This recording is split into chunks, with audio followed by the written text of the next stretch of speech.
Welcome, everybody, to today's City Council meeting. Today, Monday, November 10th, 2025. I now call this meeting to order. Roll call. District 1, Councilmember Casey. Present. District 2, Councilmember Vieira. Present. District 3, Councilmember Otero. Here. District 4, Vice Mayor Martinez. Present. Mayor Lopez. Here. We'll start with today's invocation by Chris Henry from the Hope Tree Church, followed by the Pledge of Allegiance led by the American Legion and Veterans of Foreign Wars. Welcome. Thank you. If we could, before we open up with prayer, I was just informed of the loss of Freddie Morales of the VFW. Sorry, fellas.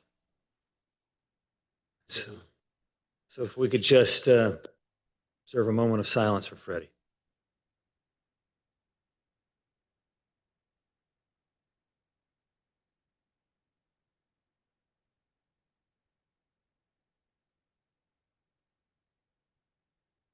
Father, I thank you for the life of Freddie Morales and for the many lives of the men and women that he represents to the VFW, Lord. I thank you for their sacrifices, whether in life or in death. And today we remember him. Lord, bring comfort to us as we remember Freddie. And thank you for the impact that his life had on all of us. Lord, as we begin this city council meeting, Lord, I'm praying for your presence, that your will be done, and that your wisdom overtake us all.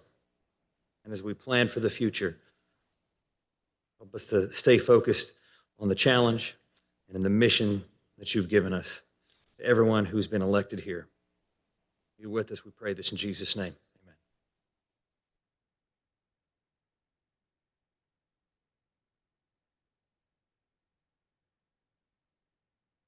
The American Legions and the Veterans of Foreign War will remain with their covers on and present and present a hand salute. Anyone else in the audience, please remove your cover or your hat and place it over your heart with your right hand. Hand salute.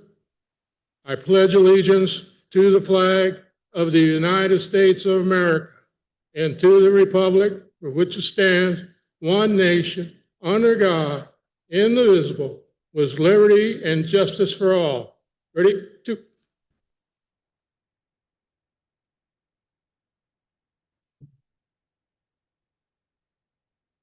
Thank you. Council, if you can please join us up front for a proclamation for Veterans Day, and this will be received by the Veterans of Foreign Wars and American Legion. They will be accepting the proclamation.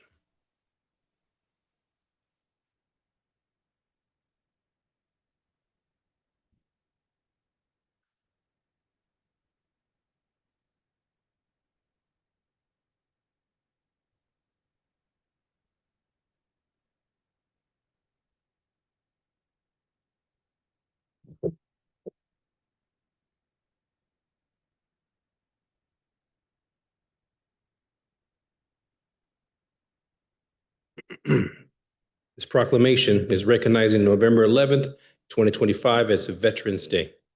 Whereas each year on November 11th, we pause to remember the men and women who throughout history served bravely and selflessly in America's armed forces, preserving our strength and security as a nation. And as whereas these individuals sacrificed a great deal for their cherished cause of freedom and democracy. And as veterans, they deserve and will always have the respect and appreciation of all our citizens. Whereas on Veterans Day, we publicly commemorate the honorable legacy and sacrifices of our veterans, those lost and those who thankfully are with us today. Whereas honored and respected citizens, our veterans have learned the values of service, dedication, and discipline, and know the worth of life and liberty. America has found in our veterans the leadership, courage, and determination needed to overcome all forms of despicable threats to our nation and its people. Whereas we owe our veterans a debt of gratitude that can never be fully repaid. On this day, set aside in their honor, we take the opportunity to pay tribute to our military veterans for all they have done, and continue to do so to make the world a better and safer place for new generations of Americans who will continue to reap the benefits of such a proud legacy and selfless service. Now, therefore, be it resolved, I, Javier Lopez, Mayor of the City of Ceres, on behalf of the City Council, Vice Mayor Daniel A. Martinez, Council Members James Casey, Rosalinda L. Vieira, and Serena Otero, do hereby proclaim November 11th, 2025 as Veterans Day. Congratulations.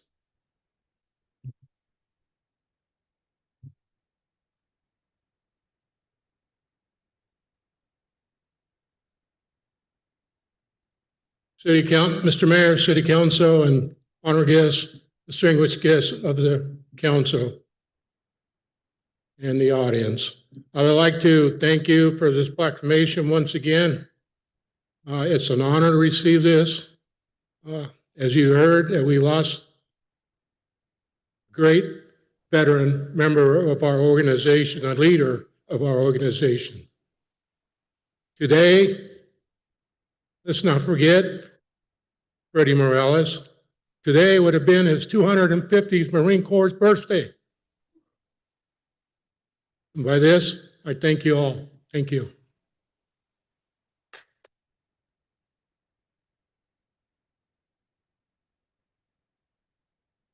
My name is Robert Mattis. I am now the commander of the VFW Post 10293. I took this post with the unfortunate loss of Freddie Morales, who was commander for many years and a stalwart person who loved the armed forces and the America. I have the deepest sympathy for him and his wife, and our prayers go out to him. Thank you.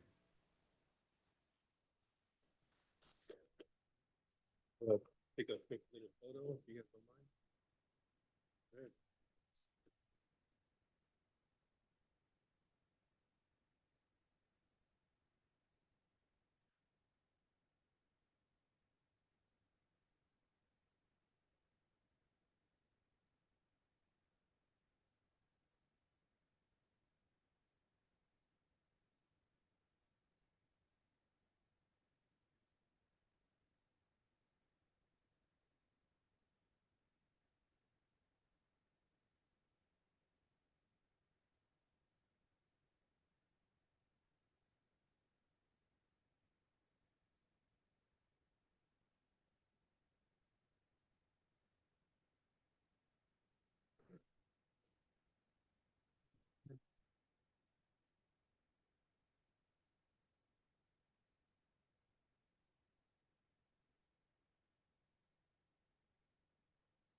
Good.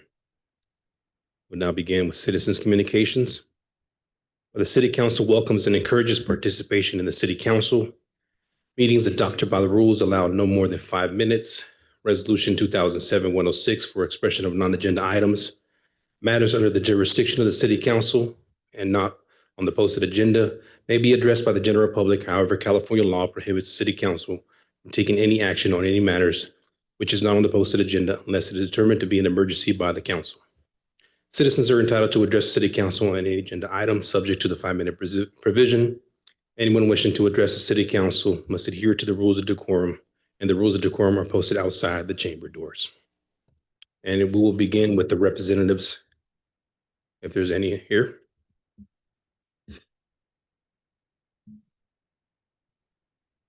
Welcome.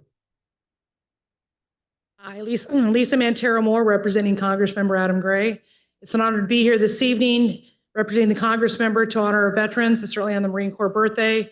Thank you to our local veterans, and it's with deep sorrow to learn of Freddie's passing. He's just such a light in our community. I'm just surprised, shocked to hear that this evening. And additional items occurring, the national news, but on the local front, the academy selection process and the young people who are applying for the service academies, that process is open until December 1st. We encourage anybody interested to make contact with our office directly on this or any other issues they may have concerns with. Thank you. Thank you very much. And we will begin with the yellow cards. And the first person that we have is Nason Sanchez.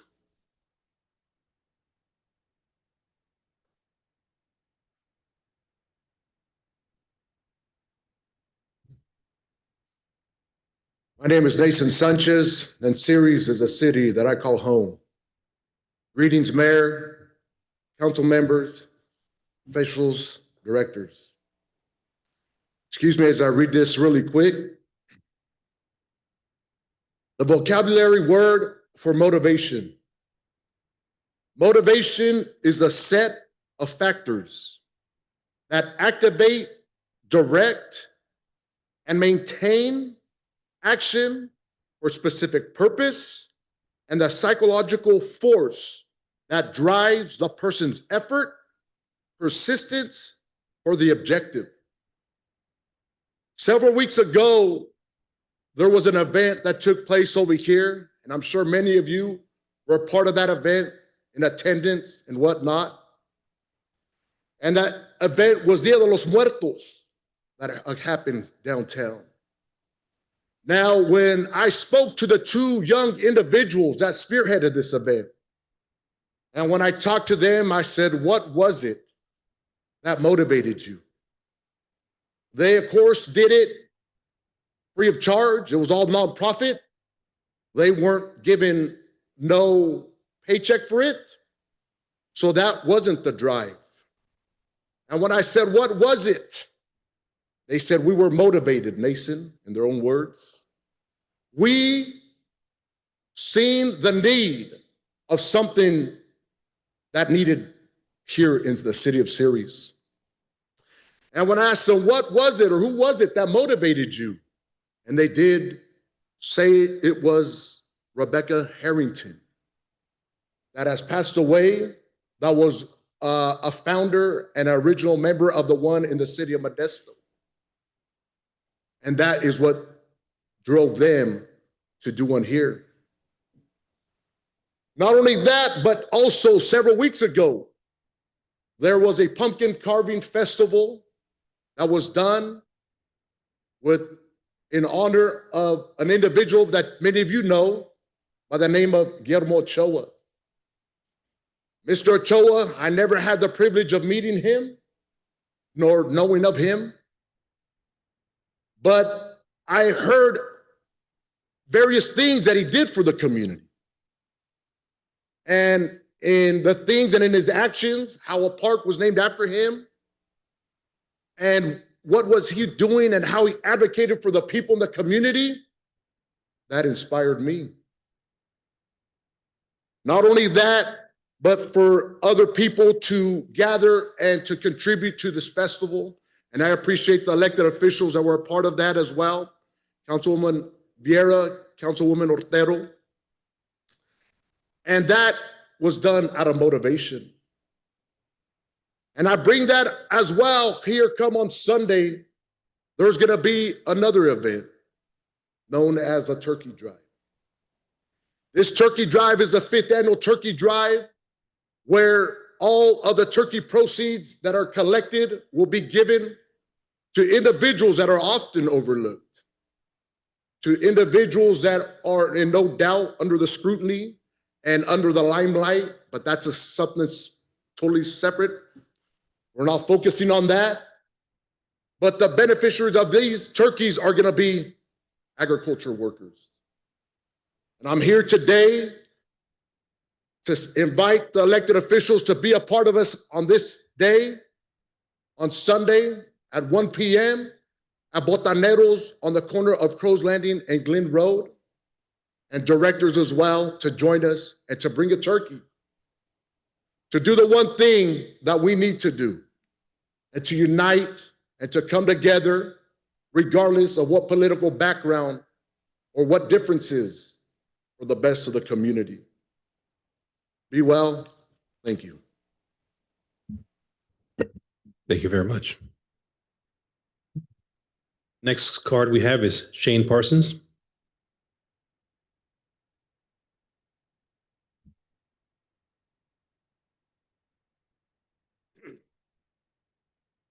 Good evening, Shane Parson.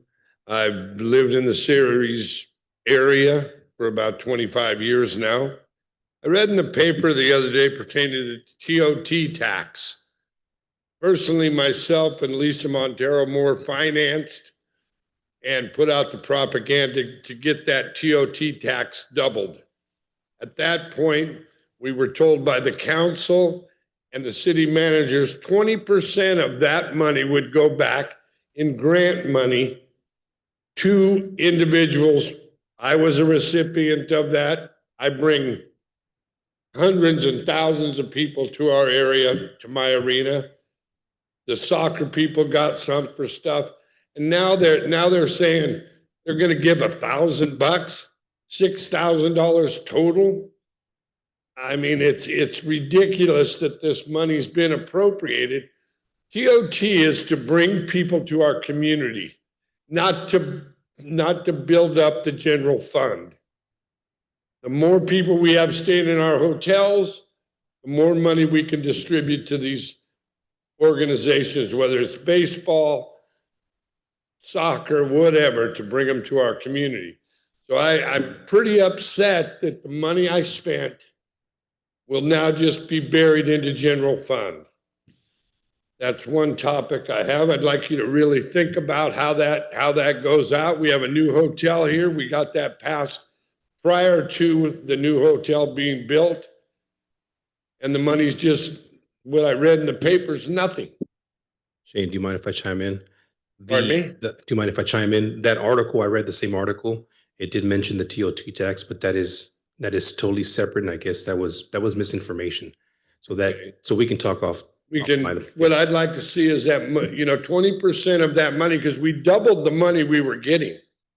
And so actually the city was going to get 30% more than they originally got. I think a consideration to be given to some of these organizations would be greatly appreciated.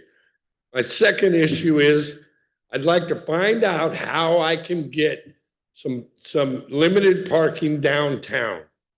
I just evicted somebody. They have to be out by the first of the year because they won't listen to me and park in the city parking lots.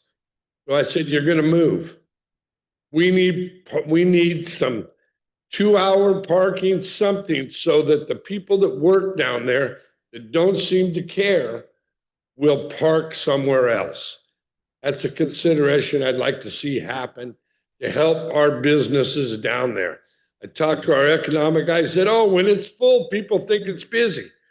I'm a business owner, 10 businesses. I know how the parking deal works. I go out to dinner every night. If I can't find a parking place close, I'm not sprinting to the restaurant. I'll find a new restaurant to go to. So when employees are parking down there, nobody's controlling it. It'd only take a short period of time to get it lined out. Anyway, those are a couple of things that I'd like to see happen. Thank you. Thank you, Mr. Parsons. Okay, let's go ahead and start with in-person comments. Anybody else would like to make a comment, please?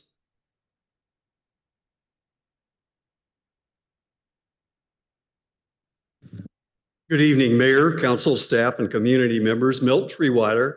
First, I want to thank you for acknowledging us veterans. I was drafted into the United States Army in 1969. You've heard me speak before about the prime farmland surrounding the city of Ceres several times. I've told you that it's a natural resource that cannot be replaced or mitigated because of its unique nature and quality. So what I want to do is kind of emphasize more about what I'm talking about when I say these things. And what I'm saying there It's because we have not only quality soils, we also have all the water we need, and we have a good climate. So I'm going to start with quality soils. First of all, I attended classes at MJC back in the 1970s, and this is a booklet that lists all the soils actually east of the Stanislaus or the San Joaquin River to the east. And Ceres is in here, Modesto's in here, Turloc's in here, Riverbank's in here, all the cities in this area. And it lists the type of soils that we have.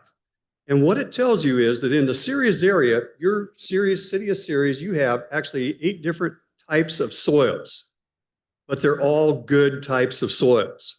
And there's a big difference. As I go around talking about this, I realize that people don't understand the difference between dirt and prime farmland soil. Prime farmland soil is something that's very important.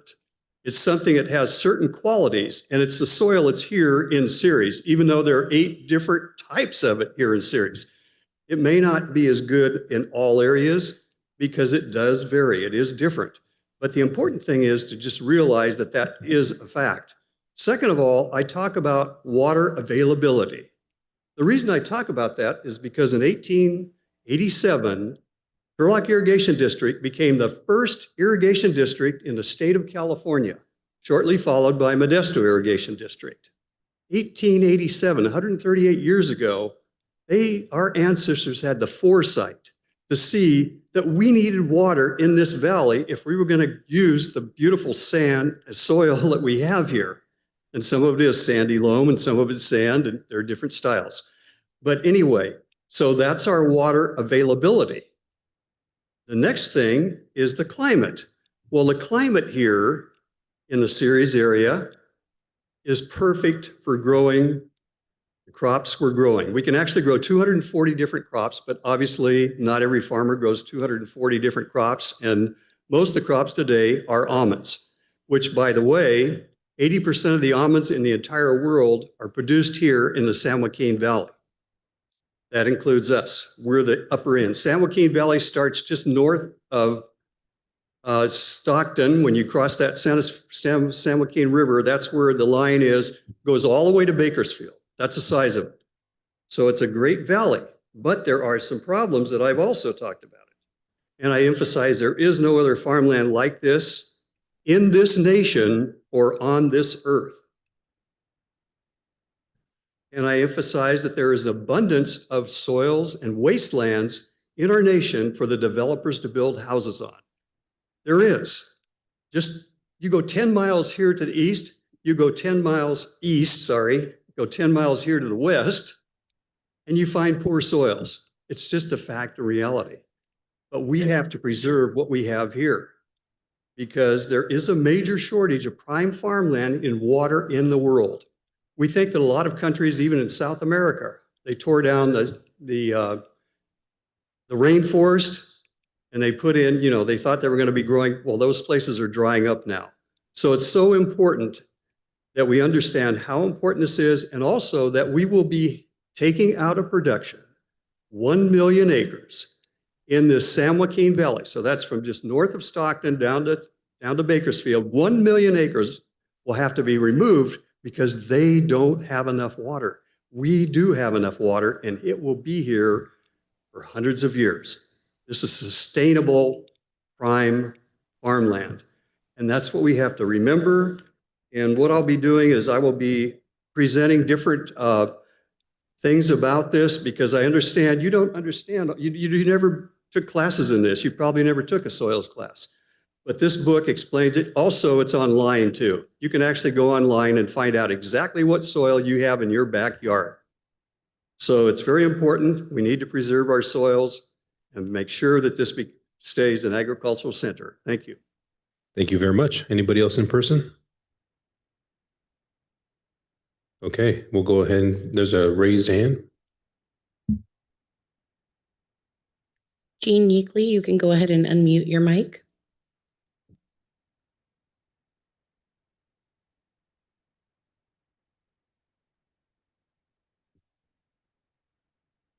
You will need to unmute your mic.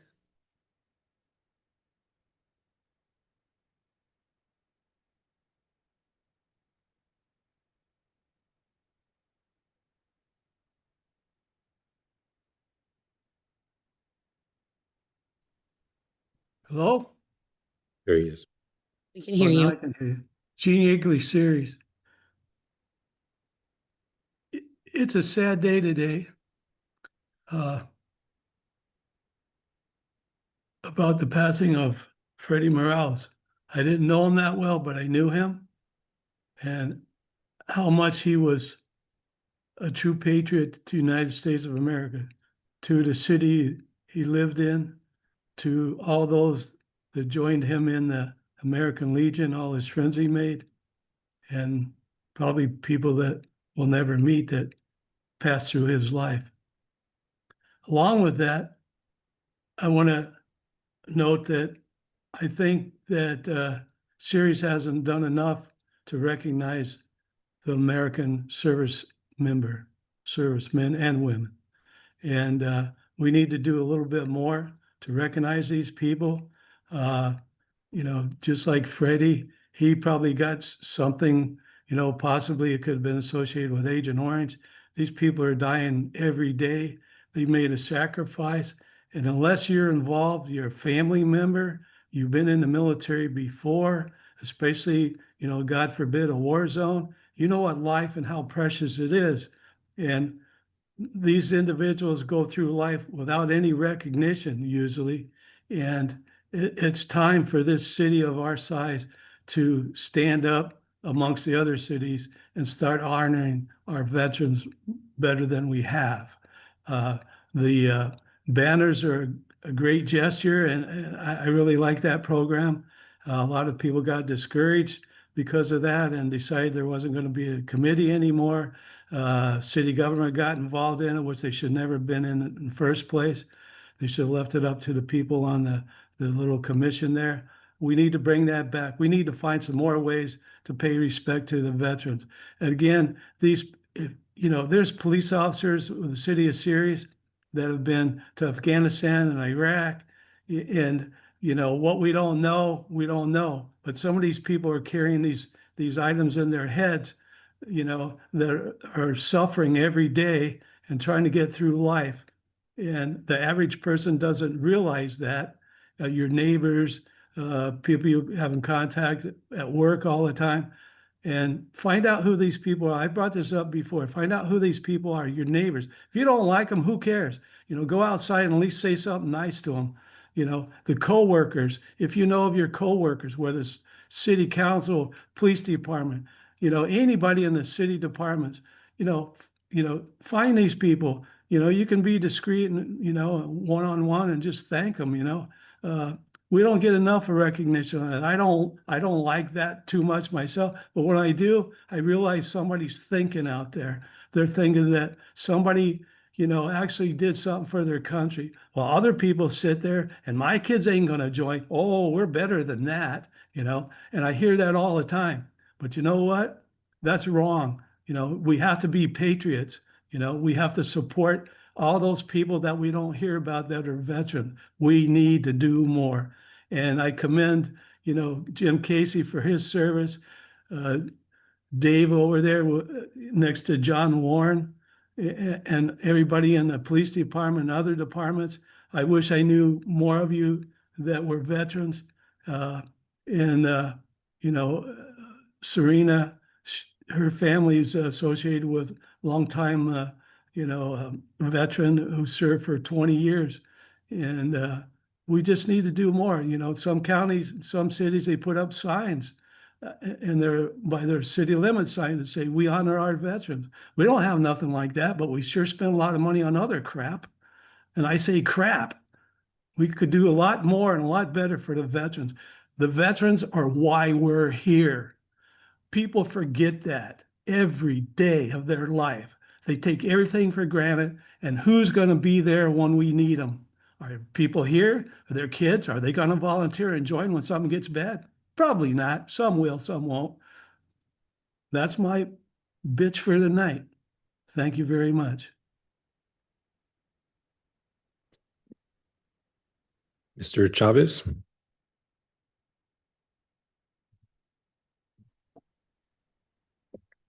Good evening, Mayor and Council.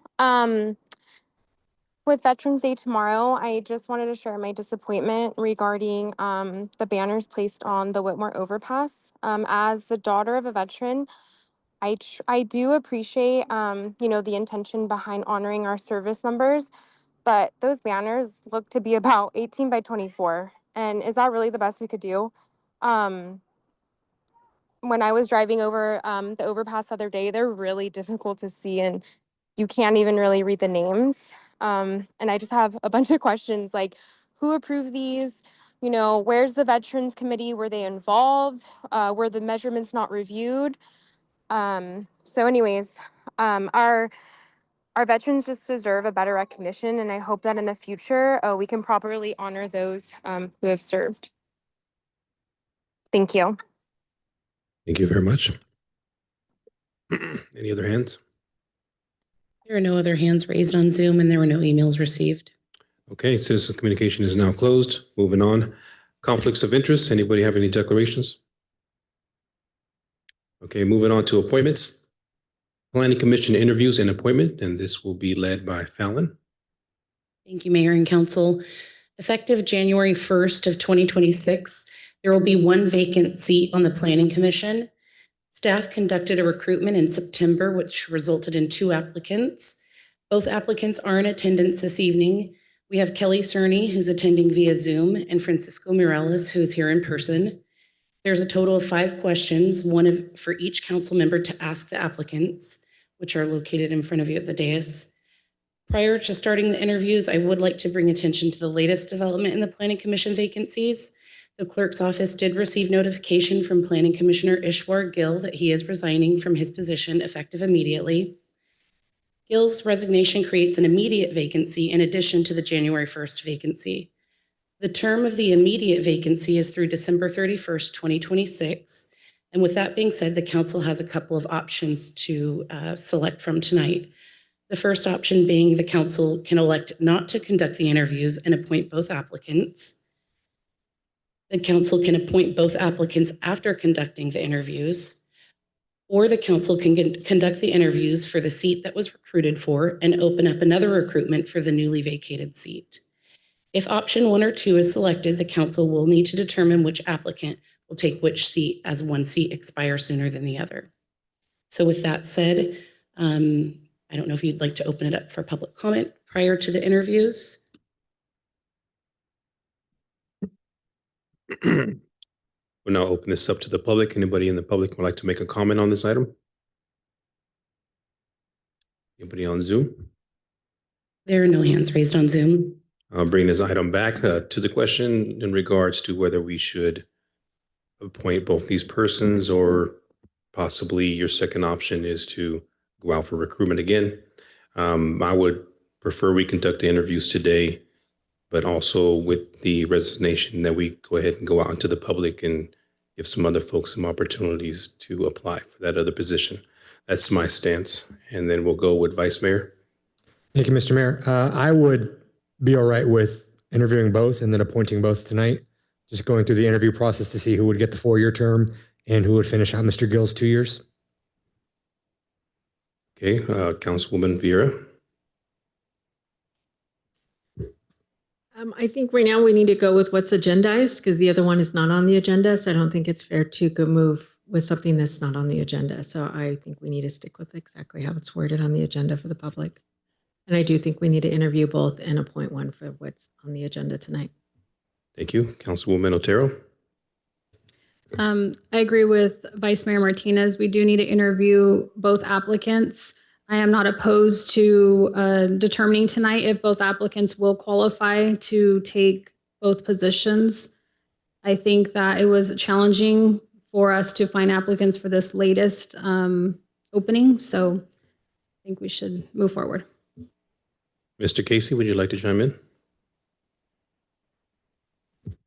You are the tiebreaker, sir. Sure. I'm on Rosalinda's side. The vacancy that came up today, I guess, we go ahead and process the interview and appoint the person for the December 31st vacancy. Is that correct? For December 31st?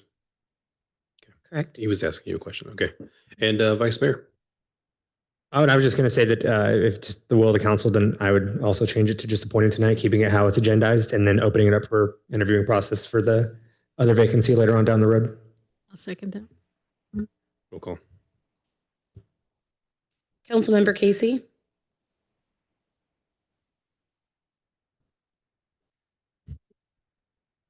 Yeah, stick to the agenda, yeah. is that a yes? Councilmember Vieira, Yes. Councilmember Otero, No. Vice Mayor Martinez, Aye. Mayor Lopez. Yes. Motion carries 4-1 to conducting the interviews, appointing one of the applicants to the upcoming vacancy, and conducting another recruitment for the immediate vacancy. Okay. Fallon, I'll give you the option to choose who you want to start first, Kelly or Morales. Since we do in-person comments first, I figured we could go ahead and do the in-person interview first. So if Francisco Morales, if you could step up to the podium. Real quick, we have a question. What is the questions? Hold on one second. Councilmember Vieira was looking for the applications. She found it. She found it. Okay, so everybody sees that there's a question in front of you, council members. And the first person to ask the question will be Councilmember Casey. And what we'll do is we'll go through all the individual questions, and then we'll come back and ask any follow-ups. Go ahead. Okay, thank you. First of all, thank you for being a participant in city government, taking interest in working as a citizen in the city of Ceres. What do you feel your most important qualification for appointment to the Planning Commission are? I feel that my leadership and my sense of commitment to my community is a great asset. Thank you. Do you have any past or present community public service experience? Currently, I sit as a president of a local nonprofit, the Cruising Culture, and that nonprofit is based on preserving the cruising culture and raising scholarships for local youth in our community. And sitting on that seat as a president for that nonprofit, it's allowed me to work closely with members of the city, members of the community, and it's allowed me to get involved with my local community. Thank you. Okay, we'll go with the second question, Councilmember Vieira. Thank you. I appreciate you as well being here, and I know it can be kind of grueling in front of all of us. So, and I appreciate you even answering all the questions and being pretty thorough. Now, would you be able to make a recommendation on a project that was not popular with the majority of the audience members in attendance? Yes, I would. I think it's important to look at projects or whatever's at hand through a wide lens, and being able to highlight important facts that the majority might not see or might overlook. And I think that's important to also keep the community's input and concerns when making decisions. Thank you. Third question, Councilmember Otero. Thank you for being here tonight. In your opinion, should all commercial buildings look the same, or should they have some distinct and recognizable characteristics?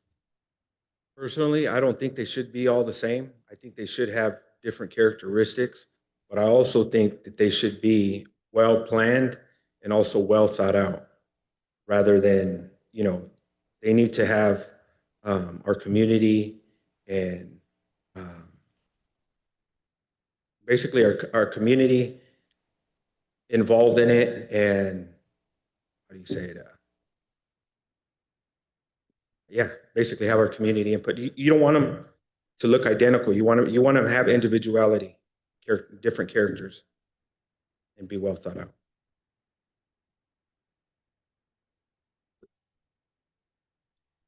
Okay. Francisco, I just want to say thank you for being here as well. I know it's a little daunting, speaking in public, especially in front of people in the room and who will be watching on Zoom. With that in mind, what do you hope to accomplish during your time serving as a planning commissioner? I hope to help the city of Ceres grow, grow with, how do you say it? Grow in a direction where it gives the community and local businesses more opportunity to have more stability in our city.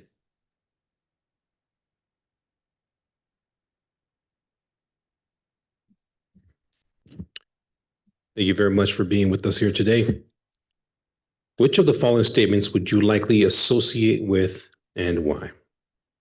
When the economy improves, the city should continue to build new single-family homes. Or when the economy improves, the city should continue to build new single-family homes, but at a higher density to preserve farmland. Personally, I would go with the second one, to build at a higher density to preserve our farmland. Because Ceres is, like the gentleman earlier spoke about, we're rich in farmland.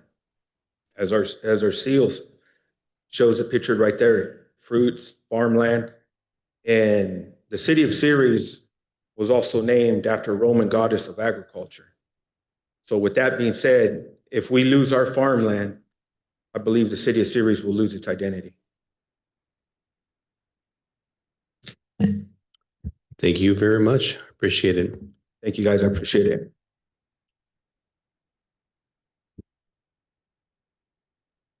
Okay, we have Kelly Cerny on Zoom. And Ms. Cerny, you can go ahead and unmute your mic.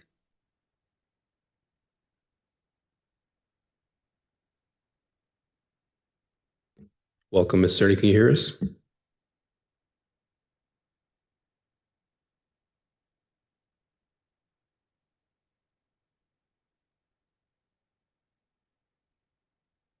You'll want to unmute your mic, Kelly. We're unable to hear you.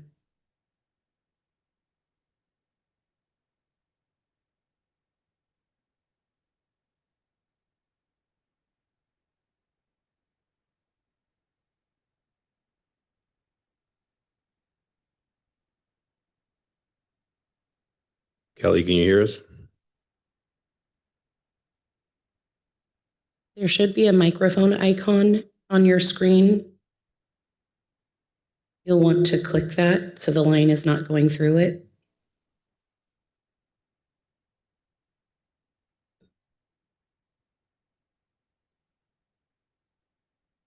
City Clerk, do you have her contact information? Shoot her a message. Yes, let me look it up just one moment. Thank you.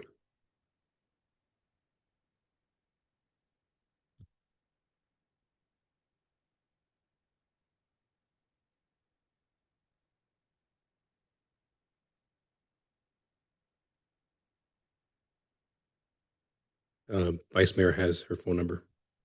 Do you have it? Okay, she has it. Thank you.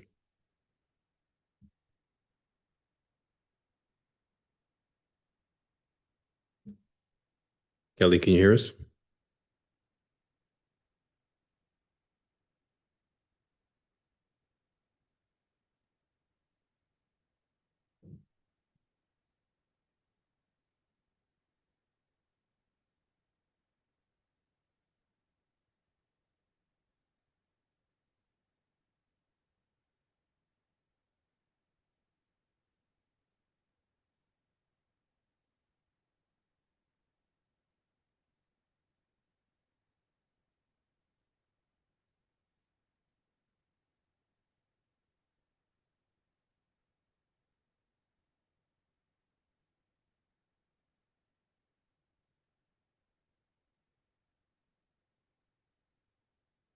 Here. Can you hear me now? Yes. You, Kelly. Okay, we're going to ask you a series of questions, and the first person to ask you a question is Councilmember Casey. Good evening. Welcome. Good evening, Kelly. Thank you again for taking this opportunity to be part of Ceres Solutions. What do you feel your most important qualification for the appointment to the Planning Commission is? I believe my attention to detail, my ability to listen, to look at the big picture of a project. I'm a good planner, and I think it would be a good fit. Do you have any past or present community public service experience? I do. I have volunteered with the schools in Ceres. My children attended all the schools, and I have volunteered with the Ceres Chamber of Commerce, the Ceres Dolphins, the American Heart Association, as well as in my county employ. I was employed with Stanislaus County for 24 years and did a lot of volunteering in the line of duty, as it were, as well. Thank you. Thank you again for joining us. Now, would you be able to make a recommendation on a project that may not be popular with majority of the audience members in attendance? Absolutely. A lot of times things are not popular with people. I think it's important if you can educate them. They may still not agree with you, but maybe they'd understand a little bit better that it's for the greater good for everyone involved.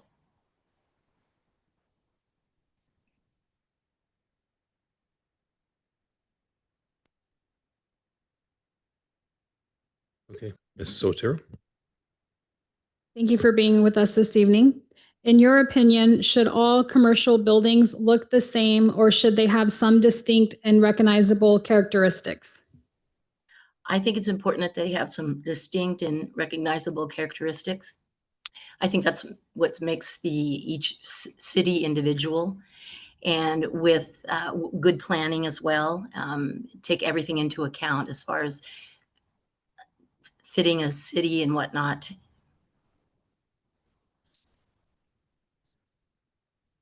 Vice Mayor. Good evening, Kelly. Good What was evening. accomplished during your time serving on the Planning Commission? I would just like to hope and see that Ceres will have a long-term future, plan 5, 10, 20 years out so that in 5 or 10 years, we aren't scrambling again for housing and businesses and whatnot.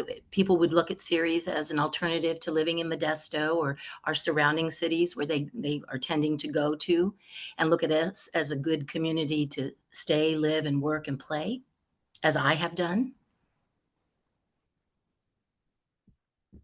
Welcome, Kelly. Hello. Which of the following statements would you most likely associate with, and why? When the economy improves, the city should continue to build new single-family homes. When the economy improves, the city should continue to build new single-family homes, but at a higher density to preserve the farmland. Absolutely the second one. I think there's something to be said. The higher density, I think the whole country is going towards that. We have a lot of people in the United States, and our farmland, as the gentleman earlier had said about our soils and whatnot, we live in a wonderful area, and I would love to see that preserved with welcoming more people to live here, but in a well-planned area. The city of Irvine down in Southern California, they were completely planned before they built any of Irvine, and their roads, their homes, their shopping, their businesses, they really have flourished with that model. And it would be nice that if we could do that with our beautiful community. And I would also like to say thank you for allowing me to attend in Zoom. My husband and I are on a long planned vacation in Monterey, and I really appreciate you allowing me to do the Zoom. Thank you. Okay, so don't stay online there, Kelly, but I'll ask Morales to come back. We're going to do a closing statement from both of you. Mr. Morales. Okay.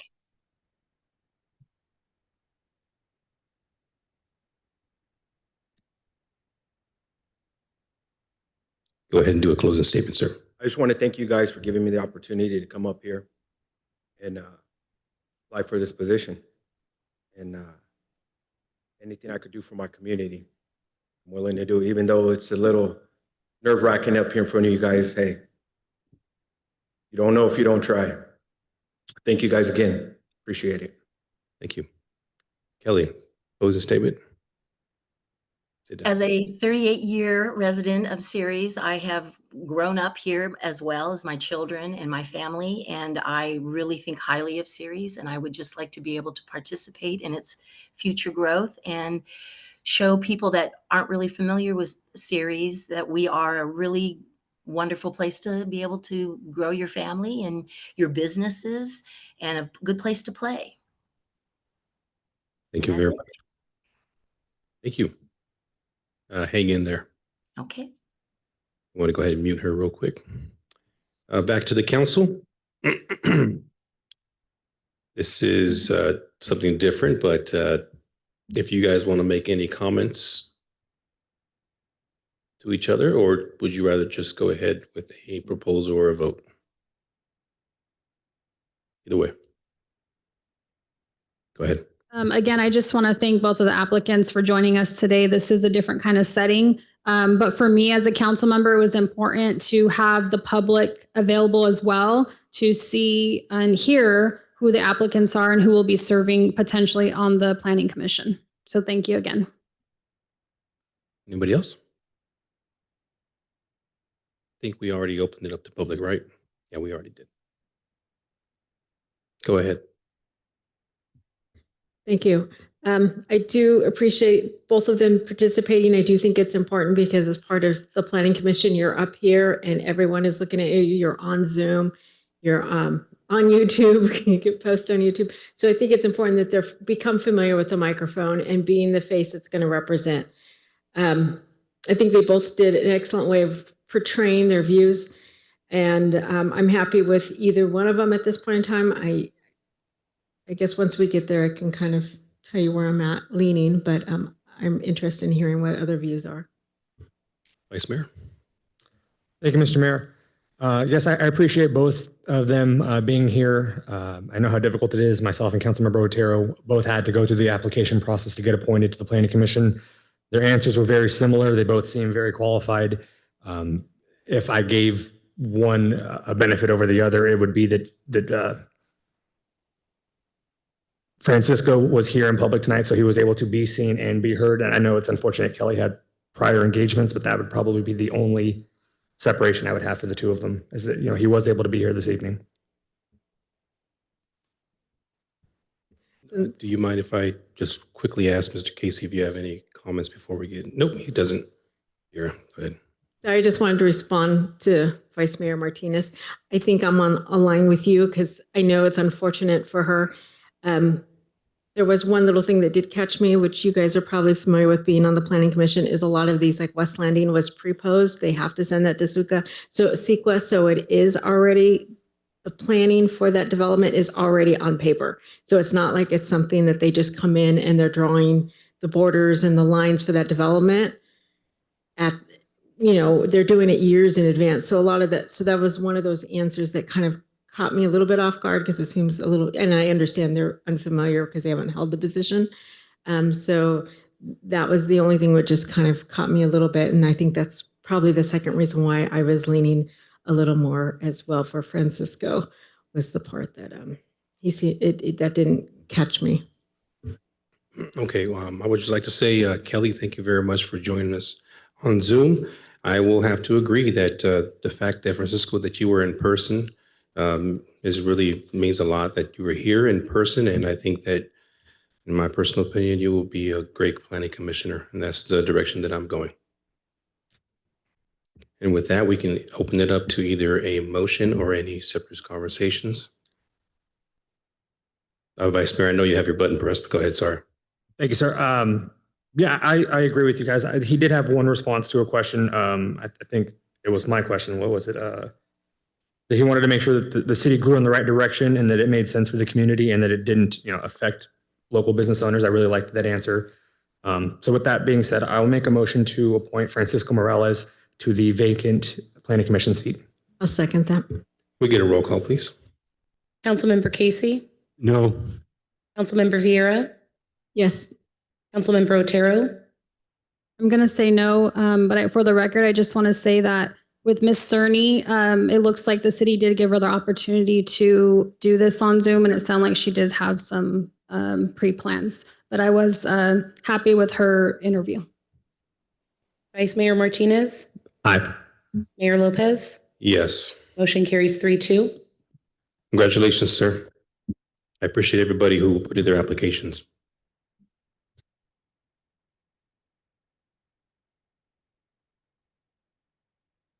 Okay, we will now move into consent calendar. All matters listed on the consent calendar are considered routine in nature and will be enacted by a single motion unless otherwise requested by an individual council member or public for special consideration. Otherwise, the recommendation of staff will be acted upon by a roll call vote. Is there anyone on the council that would like a consent item pulled? Viera? Number 10, please.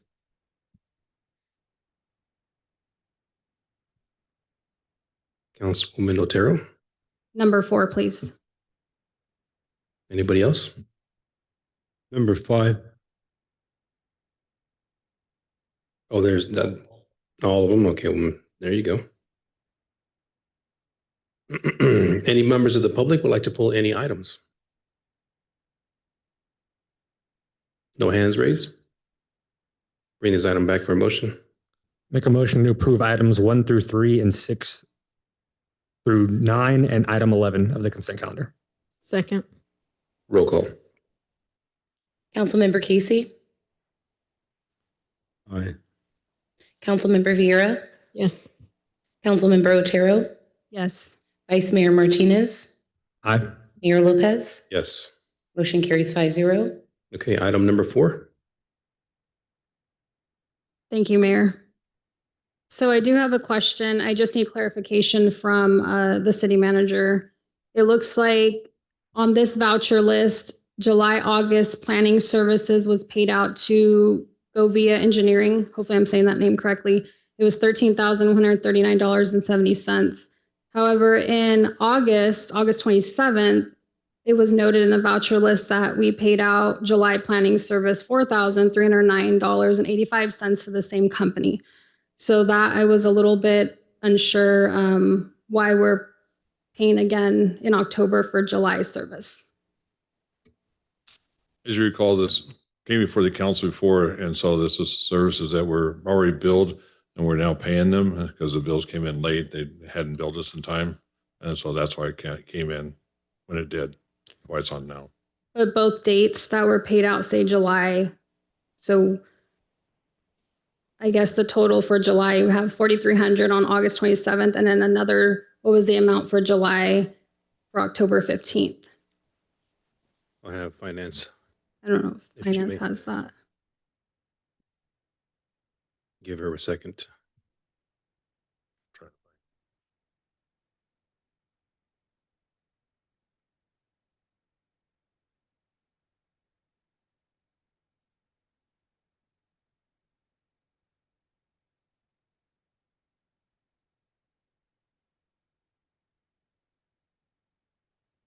I'm gonna have to go back to you on that, Serena, in case I can pull out the information and provide it detail. Okay, thank you. I appreciate it. The next thing I have a question about, and I did reach out to the city manager and he explained a little bit, but for the public, I would like it to be explained. There was 3 candidates from 2021 that were refunded $1,000 each. So my question is, how was this money found and why wasn't it accounted for back in 2021 or 2022 during any audits?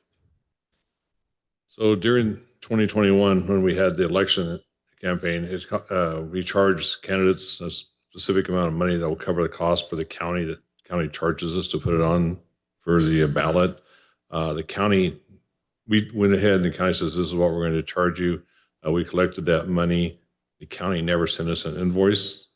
And so it's been over 4 years and you can only go back 3 to collect it. So at this time, we decided that we could finally refund all the money that we collected that was never used or invoiced for from the county.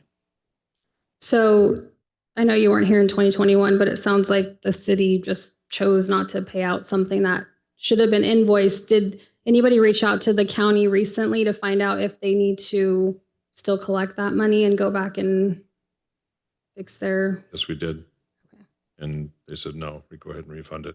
Okay. As we didn't choose to pay it, we were waiting for the invoice to come in. The county never invoiced us. Thank you. Any members of the public would like to make a comment on that item? Okay, I'll bring this item back for motion. Make a motion to approve item number 4, the consent calendar. I'll second it. Roll call. Councilmember Casey, Aye. Councilmember Vieira, Yes. Councilmember Otero, Yes. Vice Mayor Martinez. Aye. Mayor Lopez. Yes. Motion carries 5-0. Item number 5, Mr. Casey.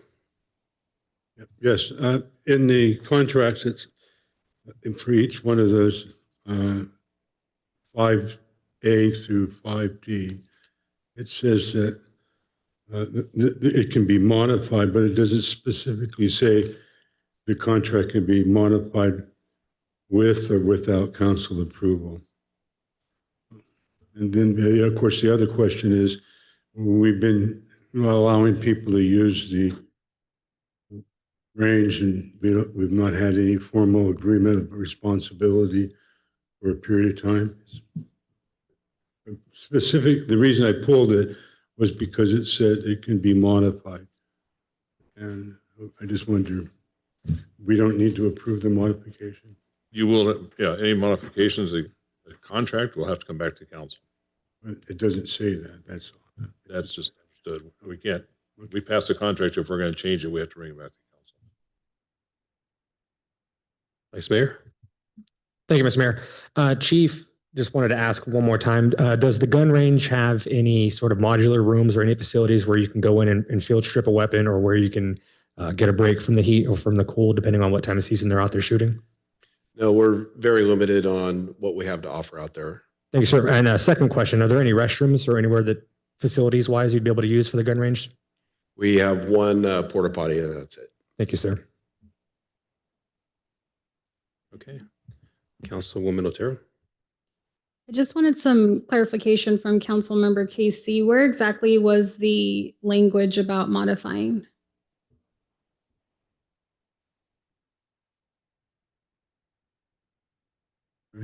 It was in the body of the contract, not in the body of the resolution. Councilmember Otero, it's section 10.1 on page 3, presumably of each version of the contract. Thank you.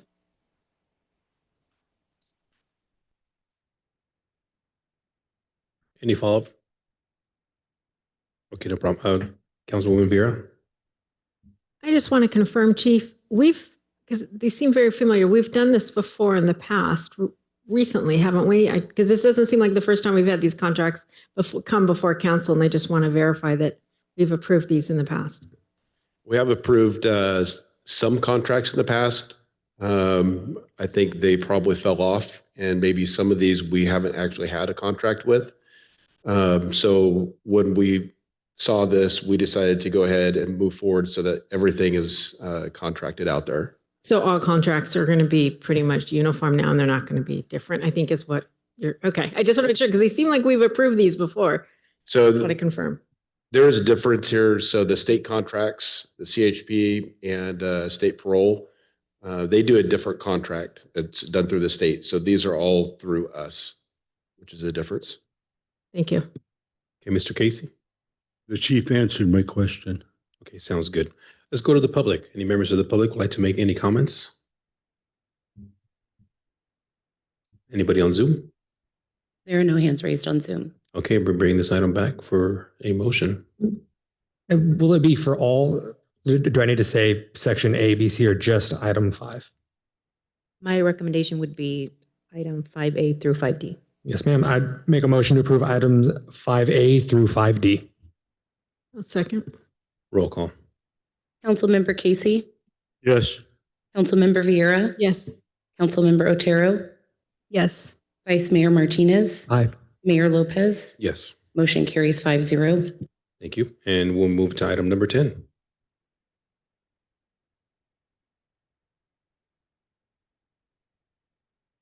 Let me get my notes really quick.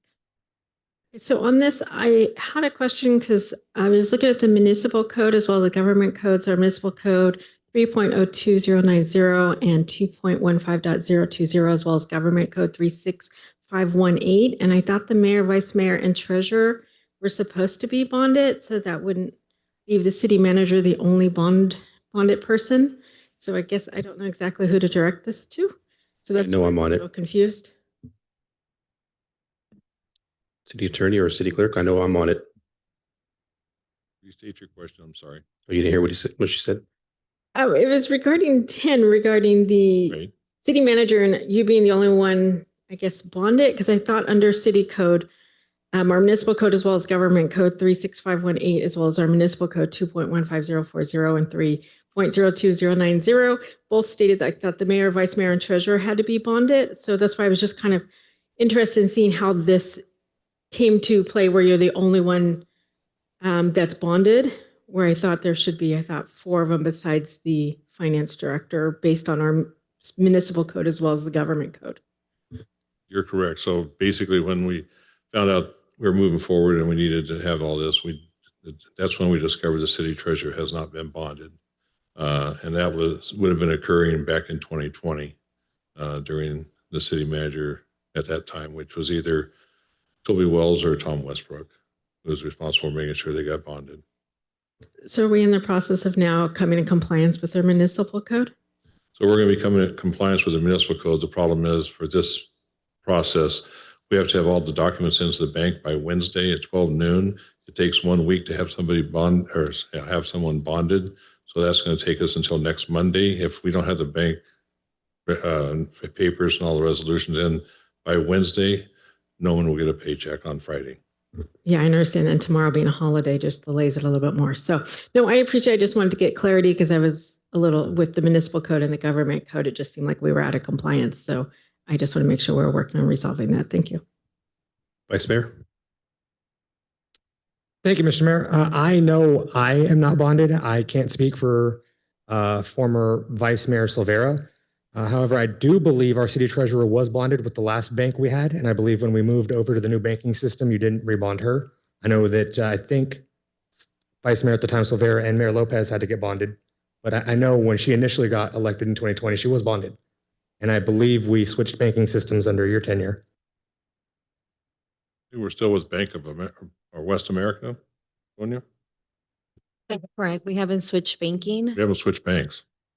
So would that mean that if she was bonded, that means she's still bonded, or does that expire? It expires? It does. We have to pay for that annually. Okay. That makes sense. Was Vice Mayor Silvera bonded? I don't know. I don't think so. I've only had to deal with city manager, and I do remember dealing with the treasurer myself. Yeah. But that was obviously in 2021. Councilwoman Otero? I do have a few questions and I do have some concerns. For the city manager, when did you find out that our finance director was leaving the city?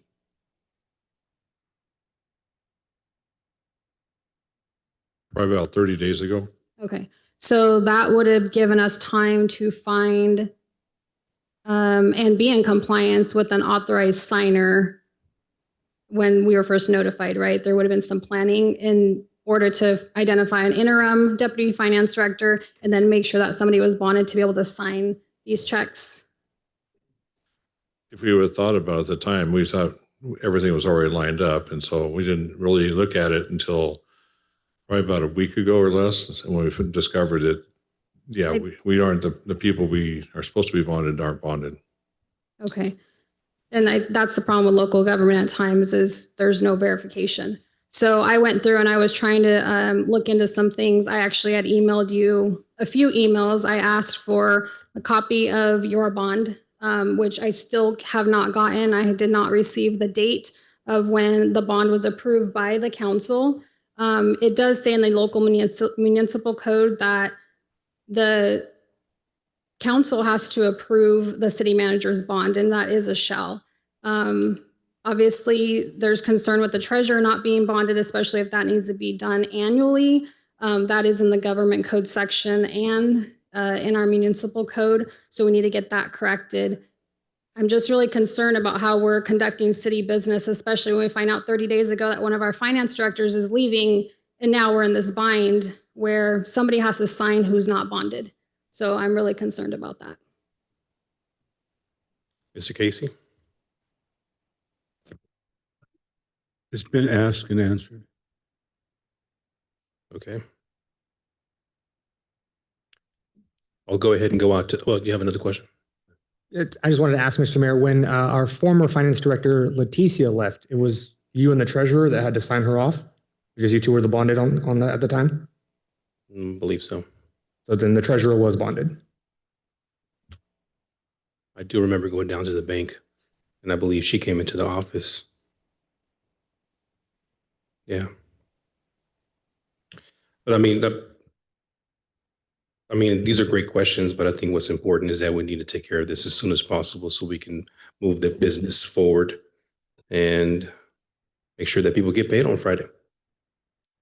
I know that, was there additional, did you press your button again? Yeah, I just have one more clarification. In the staff report, it says that our city manager is currently overseeing the duties of finance and is already bonded, making you eligible. But again, this is not I don't believe this is a factual statement without having the council who approved the bond. And then I also want a clarification, Mayor, are you currently bonded or is that something you also need to get in order? I am, because I'm on the checks That is correct. for the last It's few bonded. years. Okay, that's Yes. great to hear. Thank you. Sounds good. Did I already go to the public or was I about to? Let's go to the public. Anybody from the public?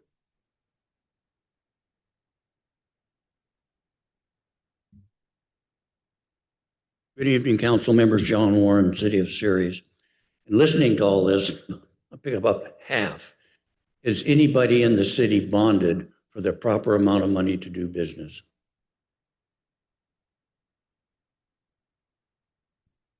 To my understanding, yes, as far as the mayor is, and I am right now.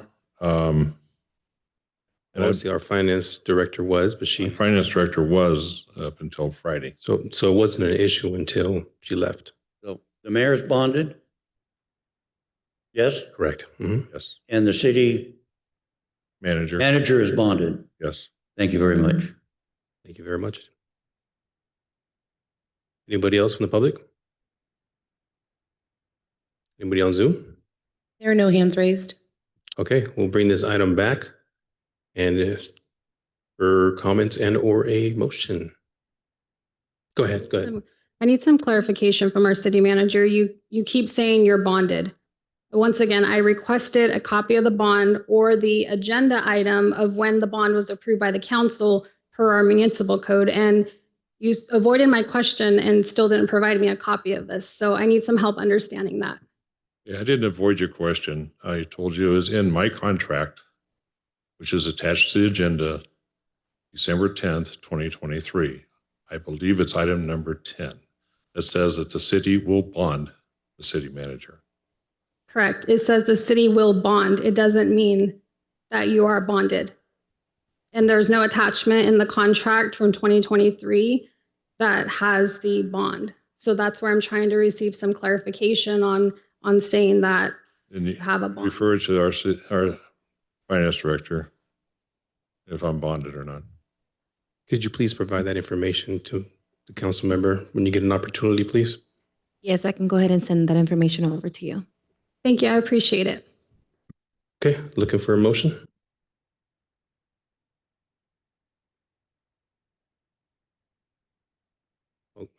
Rosalinda, I'll motion to approve item 10. I'll second.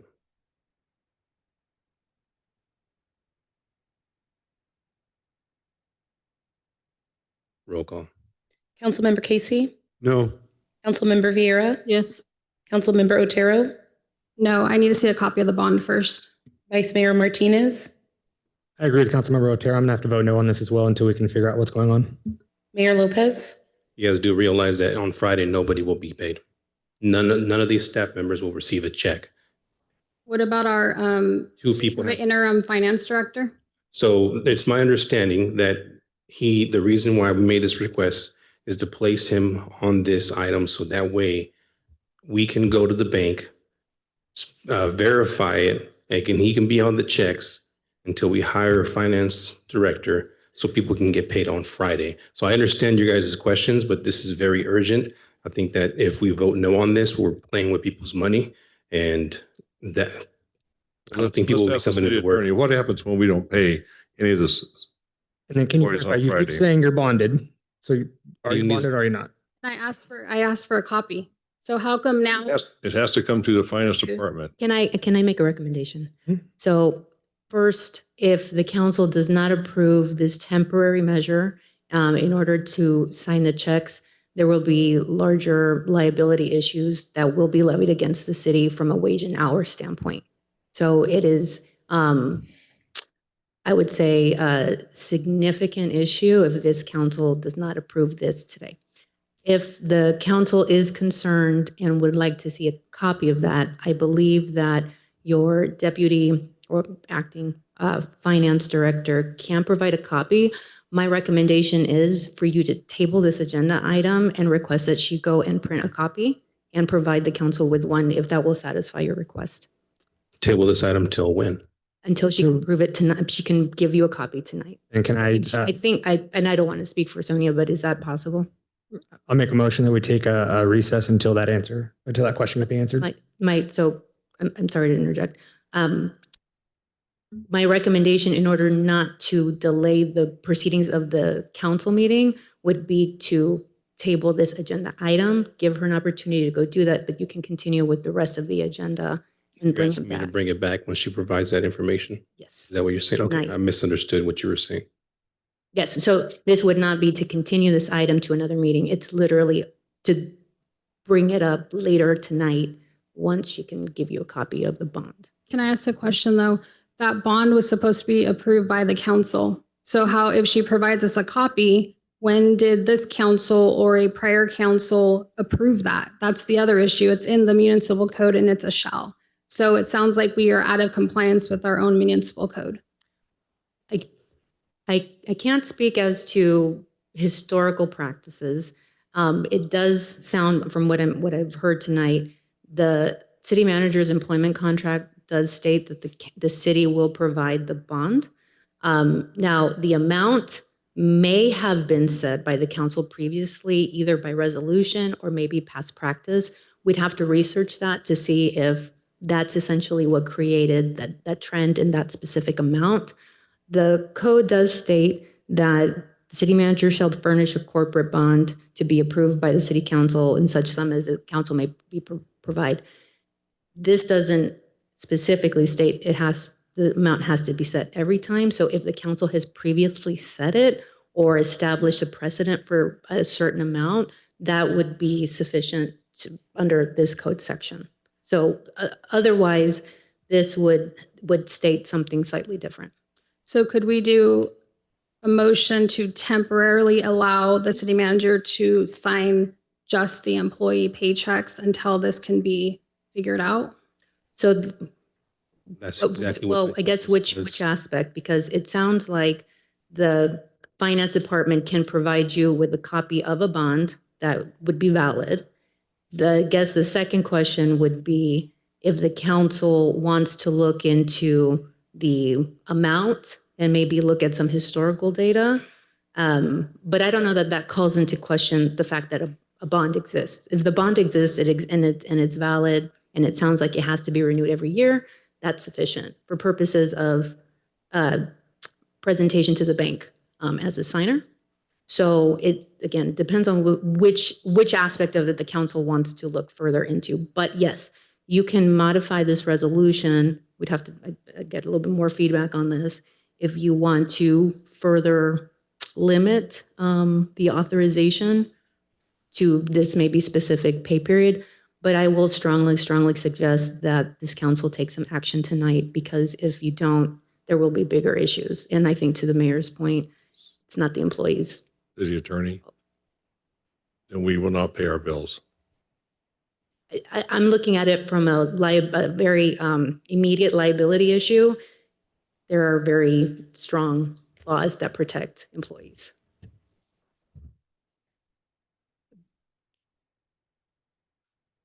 So I believe that the motion has failed. Well, actually, I'm not sure. We haven't done a roll call yet. You can retract your motion and do Right. another motion. You could. We haven't completed the roll call. We do have 3 noes, 1 yes, and 1 that has not voted. So regardless, it fails.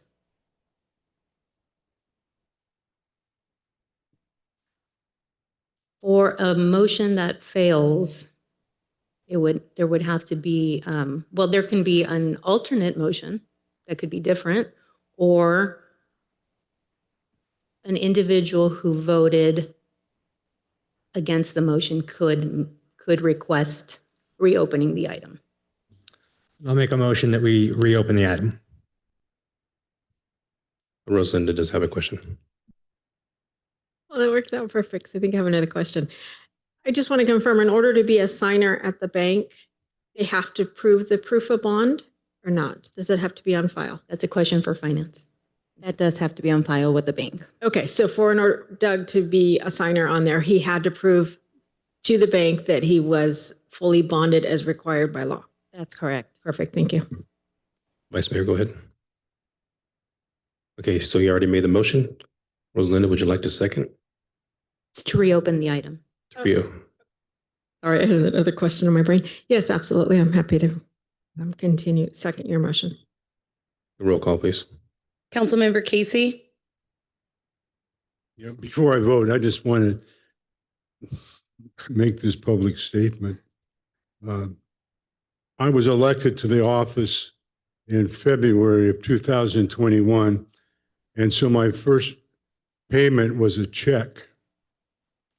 This is to tell you how our Ceres finance thing has been, maybe still is. So my first check from the city of Ceres was signed by Chris Vieira, mayor, and some person that was the finance director 10 years ago. I'm still voting no. Councilmember Vieira, Yes. Councilmember Otero, Yes. Vice Mayor Martinez, Aye. Mayor Lopez. Yes. Motion carries to reopen the item. Okay. Now I will make a motion to table this item until we can get a list of who is bonded from finance. Are you going to be able to provide that list today? That's a yes. Okay. What do you want?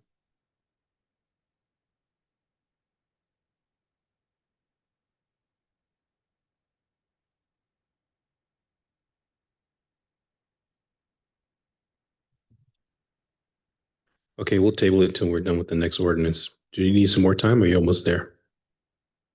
I'm going to go ahead and need some more time for that. Okay, sounds good. I'll second that motion. This is to table it, right? Okay. Let's table it till the end of the meeting. Councilmember Casey,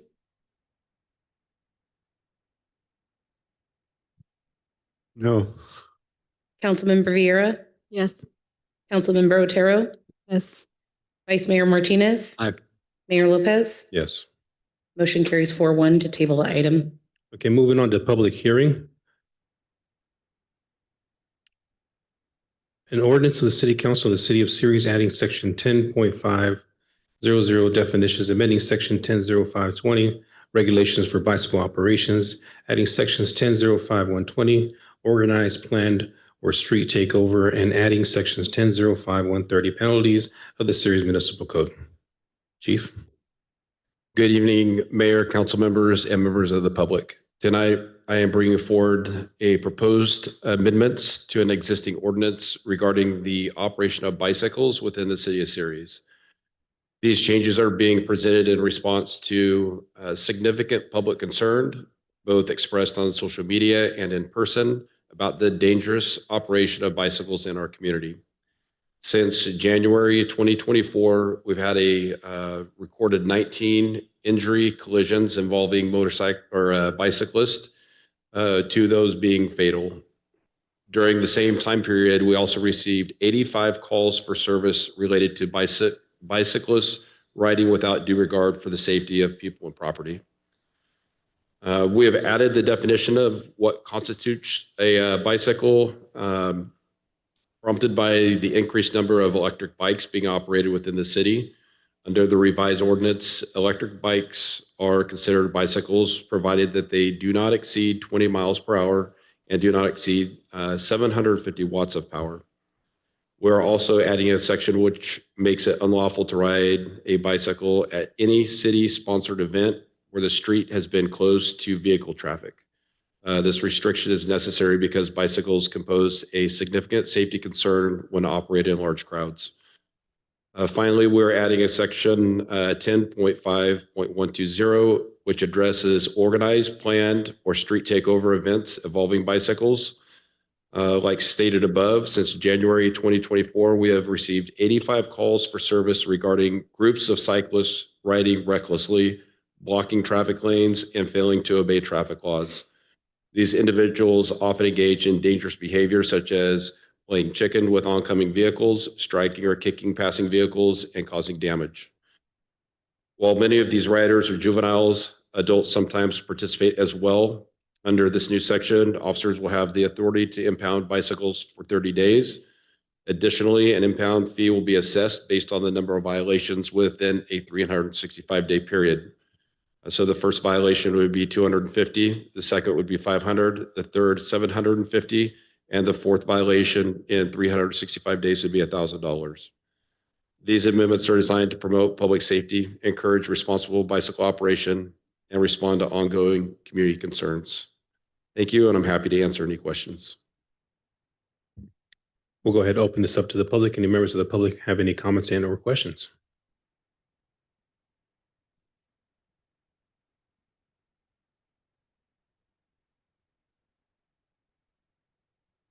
Dave Pratt Series.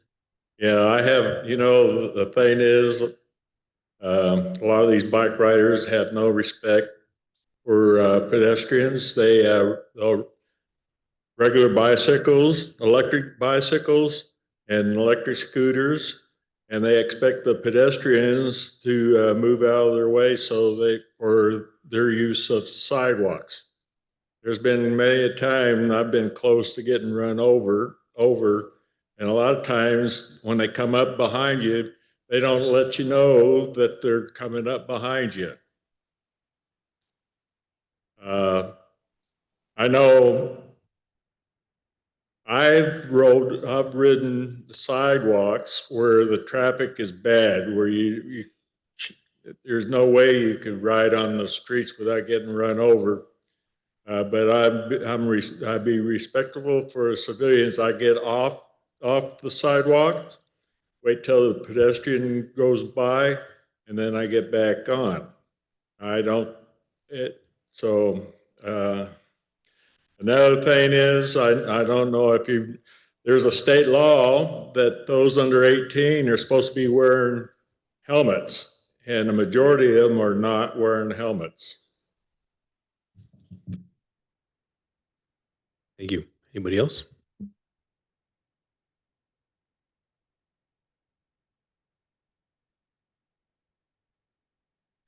My question, John Warren, City of Ceres, excuse me. My question to the chief and to the council is regarding the application of the ordinance. Are the officers going to have to make an on-view observance of the violation before they can take action? Or will they be able to look at cameras the city has available and quite possibly the onboard cameras from a citizen's private vehicle, such as the one that I have in my pickup? And I have actually captured these young people and riders coming straight at you in your lane head on. And will the police department be able to use video to try to identify these people, go out, and maybe possibly with a warrant to confiscate these bicycles? If on view is the requirement, then most of our police officers out here don't make very many of these on view observations, which will create another 85 calls for service that can't possibly take place because the officer didn't observe the violation committed. Thank you. Thank you very much. Anybody else? We have one hand raised. Jean, you can go ahead and unmute your mic. Yeah, Gene Yeagley Series, can you hear me? Yes, we can. Yeah, this is an ordinance that, I think the city's overlooked a long time. This should have been activated several years ago. It seems to be a little bit calmer now, but I'm sure there's areas in Ceres where it still maintains the presence of these individuals out in the street with their bicycles and what have you. My question would be to the chief of police. This is considered, if I'm not wrong, a low priority situation. Like a lot of things are low priority. It's not a robbery, it's not a murder, it's not an assault. I guess it could be if you're assaulting a vehicle with your bicycle, I guess, in some fashion. But it's a low priority. So how are they going to enforce this? If an officer sees somebody out there doing something against this ordinance, like they do, I don't know where the reasoning comes into play, but a lot of times they say, well, we have to give them a warning. Well, sometimes warnings don't do any good. We've been, I've lived here long enough to know that a lot of people just repeat things over and over because they just get a warning. If we're a little bit more stern and give citations out, like one of the chiefs before said, years ago, said, they start listening when they take money out of their pockets. Well, I believe some of that's true. I want to know what the chief's going to do in a low priority situation like this. If they're going to, of course, the kids ain't going to have much money. Are they going to go after the parents afterwards if they can find out who they are? Are they going to cite a 16-year-old kid on the street? How are they going to handle this? We have all these different things we want to do in Ceres, but a lot of times we don't get down to handle them the way they should be handled to eliminate the problem. We have good means and trying to do things, but a lot of these things get put in the back there and eventually kind of disappear and nothing happens. So I appreciate if the chief could get a little bit more definition to the people listening and to the city council. Thank you. Thank you, Gene, for that question. You bring up a very good point. The police department doesn't necessarily think this is a low priority call. These bicyclists present a very big risk to people driving, to other pedestrians, and we will respond to that appropriately. Yes, we can't see everybody that commits these crimes. Yeah. They're juveniles, then we have to abide by those rules. It is a misdemeanor. We still have to abide by the misdemeanor statute. That if it doesn't occur in our presence, doesn't mean that we can't spend the time to identify them and send it up for a complaint. There's many different avenues that we can take in order to identify and hold them accountable. I think sometimes the public thinks that the solution is to give them a ticket right there. That's not always the case, and we can't always do that. This isn't a low priority, especially when you have frantic callers calling in on 911 saying that they're being attacked by a group of bicyclists. So I would disagree with that, and we'll handle each one of these incidents independently on the facts that are presented. Thank you. I hope it works well. And I would also like to add that with this ordinance, it does give us the option to impound their bike per the ordinance. And without it, we don't have that tool for enforcement. Thank you. Any other hands raised? No other hands are raised. Okay. Bring this item back. Public hearing is now closed. Vice Mayor. Thank you, Mr. Mayor. Chief, you said that it would give you the ability to impound their bicycles.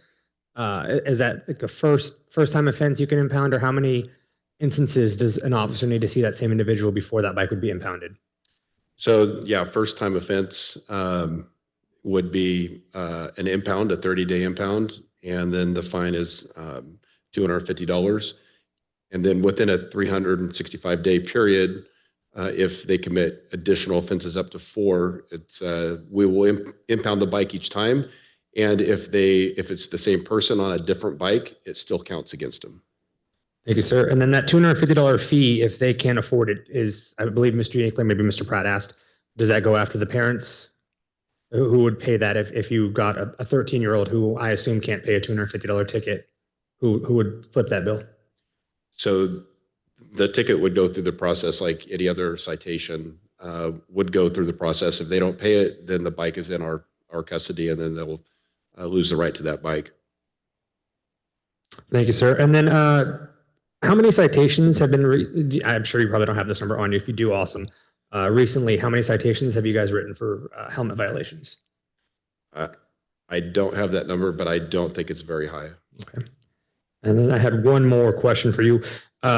What's the age range that you're seeing here that are committing these acts? I would say the majority are juveniles. I don't know the exact age, but under 18. Thank you, sir. Councilwoman Otero. Thank you, Mayor. I just want to get some information on from the chief on the adults who are riding in the big groups with the kids. So is there any potential action that could be taken against them as well for being the adult and allowing them to ride in the big groups? Yes, they'd be citable also under the ordinance change. Thank you. Any additional comments? Looking for a motion?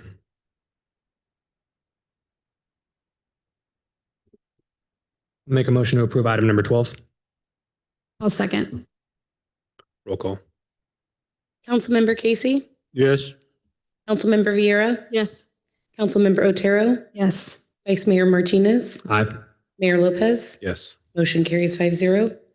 Item number 13, accepting the annual report and development impact fees in fiscal year 2024-25 as required by Government Code Section 66006. And this is Beltran. Thank you. Thank you, Mayor and Council. We'll get the presentation pulled up and continue on.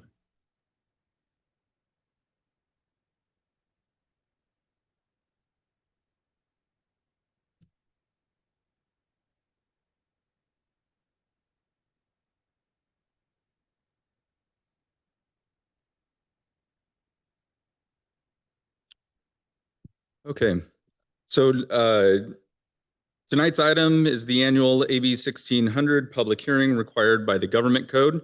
This hearing presents the annual report on development impact fees for fiscal year 24-25. So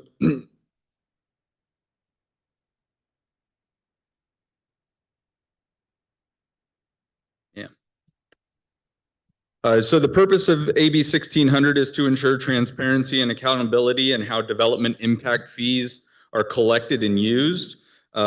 These reports confirm 2 key points. One is the continued need for public improvements, and the second, that the city may continue collecting development impact fees to fund infrastructure required by new growth. Next slide. Under state law, the city must provide detailed information for each program, including the fee type and amount, the balance, fees collected, expenditures by project, and then any transfers, loans, or refunds. We have not done any loans, transfers, or refunds. Additionally, when any funds remain unspent for 5 years or more, the city must make formal findings identifying the purpose of that fee, the relationship between the fee and its use, and the expected funding sources and timelines for the planned improvements. Next slide. Major components of the report that collect fees or from development impact fees are general government, police, planned community, public works, fire, neighborhood parks, and water and sewer facility charges. All of the counts have been reviewed and meet the state's reporting requirements. Next slide. One more, sorry. So we've identified some projects, and this year I made it more readable. So we've got the courtyard facility improvements, park improvements. Just to go into park improvements a little more, we did Ochoa Park previously. The rest of the funds are actually committed to Lions Park right now. So that as the fund grows, we can do more park improvements. There's the Crow's Landing Road rehabilitation. There is a new sewer line in there that will serve the West Landing area. Next slide. The surface water south transmission main is in our water facilities fee. The wastewater treatment plant tertiary improvements, which is the upgrade to the wastewater treatment plant. The North Series sewer mains and pump station, those are also a portion of the sewer plant upgrade to bring our sewage down from North Series down to our plant. Next slide. Hatch Road water main, phases 2 and 3. Phase 2 is ongoing right now. Phase 3 will be coming back to you on December 8th. Well 14, 23, 32 replacements, they are planned, but they are planned for out beyond the capital improvement program years right now, so beyond 2031. And then we have water storage tanks and pump station upgrades for our system throughout the entire city. Next slide. So our staff recommendations is, the first one is to accept the annual AB 1600 compliance report for fiscal year 24-25 and make findings related to the unexpended balances as required by Government Code Section 66001. And 2, adopt the resolution titled Accepting the Annual Report on Development Impact Fees for fiscal year 24-25 as required by Government Code 66006B. Next slide. So possible city council actions: approve the item as recommended by staff, refer the items back to staff for clarification, or deny the report. This concludes staff presentation, and I'm happy to answer any questions. Thank you very much. We'll open this up to the public. Anybody in the public would like to make a comment on this item? Anybody on Zoom? There are no hands raised on Zoom. Bring this item back for the council for comments and or questions or a motion. Vice Mayor. Thank you, Mr. Mayor. Mr. Beltran, with this project, or even in the future, would it be possible to move the corpse yard that's at Smyrna Park out of Smyrna Park? Since we're doing park improvements and the corp yard improvement, maybe moving that facility somewhere else? If it is a desire, then yes, that is an option.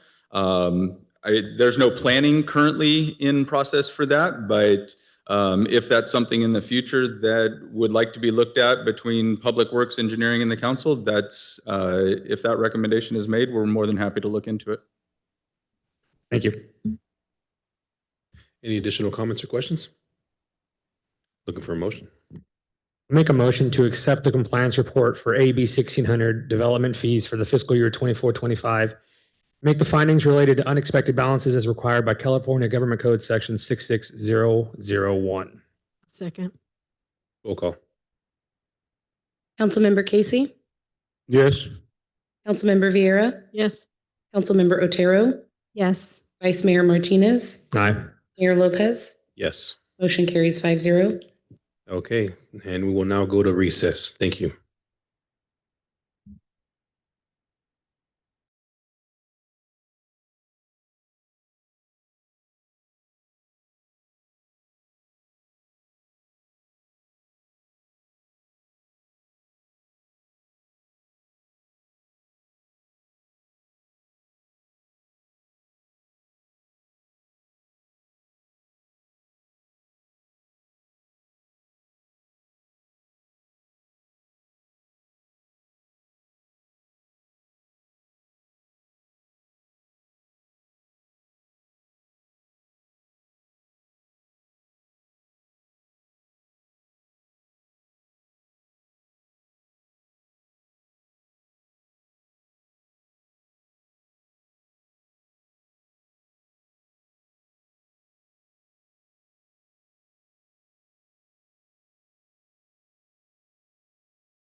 Are we back?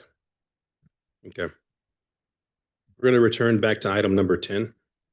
Thank you, Mayor. A point of clarification that the motion made was to accept the report with maybe a small tweak to the relevant government code section, but the approval for that agenda item is to approve the resolution that was presented to the council to accept the annual report. So This it's is just for- a point of clarification. This is for item 13 that Nubia is speaking of. Correct. Okay. And so now we're returning back to item number 10. This is for approving the designation of the city manager as the authorized signer on behalf of the city until a finance director is appointed and bonded. Finance director, what information have you just provided to the council? Thank you, Mayor. I provided the bond that we have here for the 3 city officials, which includes the city manager, city clerk, and the finance director. We have confirmation in the email that I attached to the backup saying the 3 individuals. The email is dated from 2024, but that information has been confirmed as of last week of who's still bonded.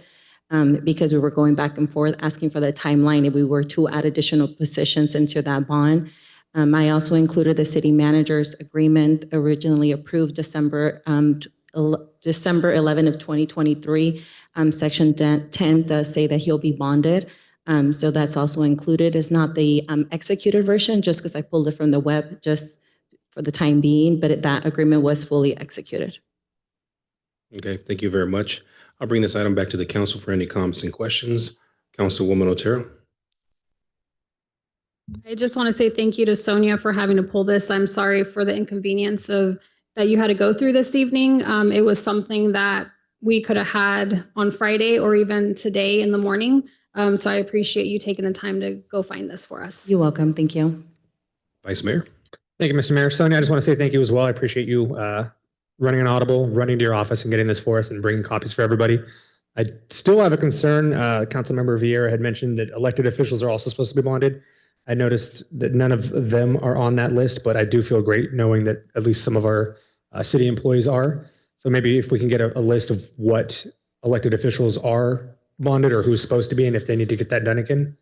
But I appreciate you.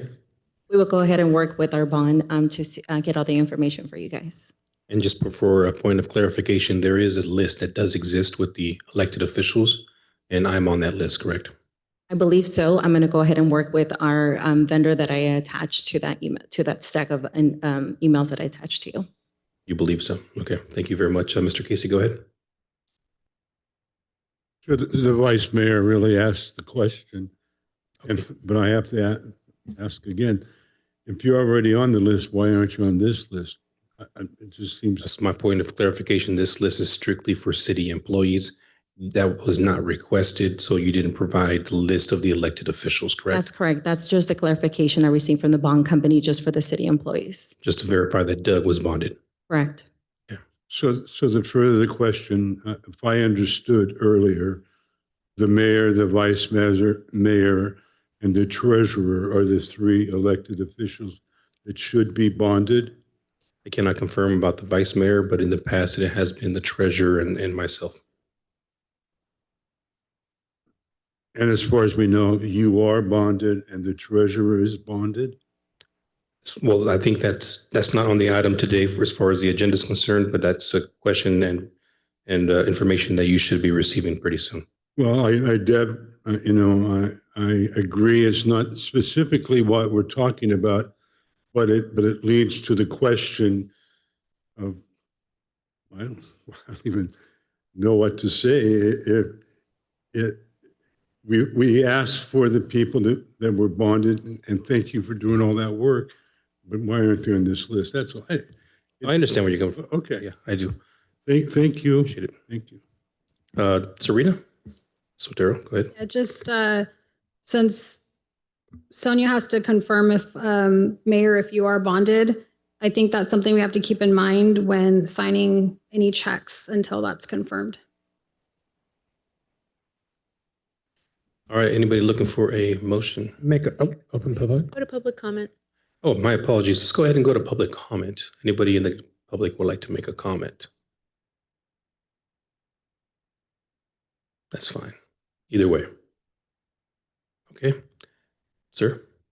Make a motion to accept item number 10, approving the designation of the city manager as the authorized signee on behalf of the city until a finance director is appointed and bonded. Second that. Roll call. Councilmember Casey, Yes. Councilmember Vieira, Yes. Councilmember Otero, Yes. Vice Mayor Martinez, Aye. Mayor Lopez. Yes. Motion carries 5-0. Okay, moving on to council member referrals. Number 14, food vendor audit by code enforcement and quarterly reports on sales tax. And this was requested by Mr. Casey. Go ahead, sir. Thank you. You know, we all know in this room, and probably most of those people on Zoom, that we have a financial crisis in the city, and we need to work towards improving that. By no means did I visit all the food vendors in the city of Ceres. And it doesn't really matter which ones I did visit. But of the 5 that we did visit, the processed hot food, no sales tax was collected. So maybe they do what we see advertised at Christmas time, no sales tax, and then they build it into their report.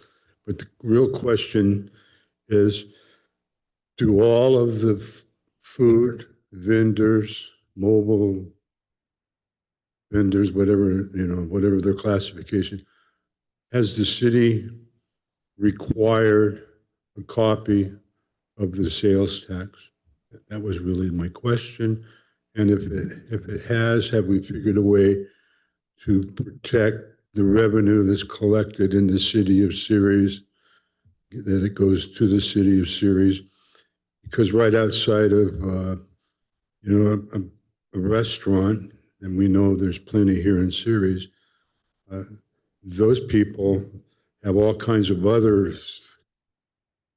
expenses, but for sure, at least their receipt, it shows that they've collected sales tax for, well, in some cases, they call them truck tacos.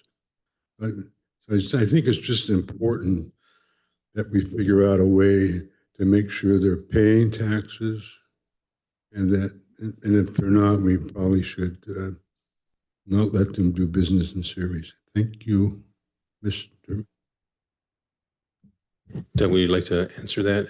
So, Mr. Mayor, I'm going to turn this over to Sonia, who spoke with our sales tax people just about this subject, I think, today. So, Sonia.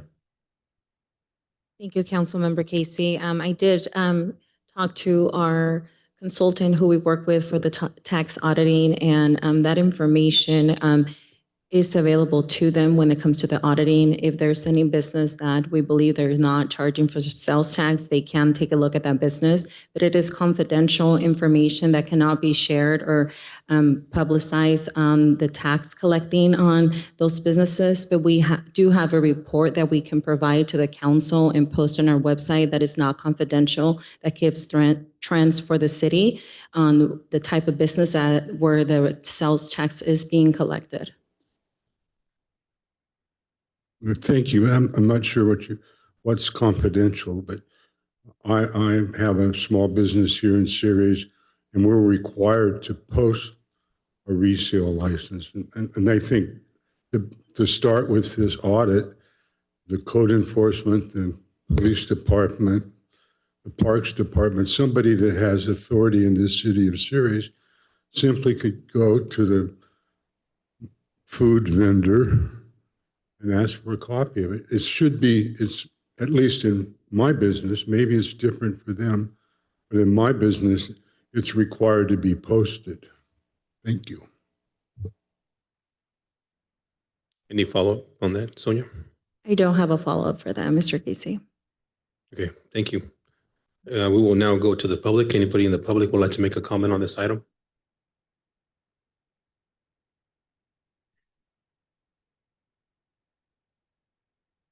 John Warren, City of Ceres. Resale license. just taking the flea market that we have on Crow's Landing Road. Every vendor in that flea market is required to have a California resale license and collect sales tax. Everybody that prepares hot food, and all these mobile vendors prepare hot food, other than the snow cone people that run around town on the bicycles in front of the school districts. They're required to have a resale license.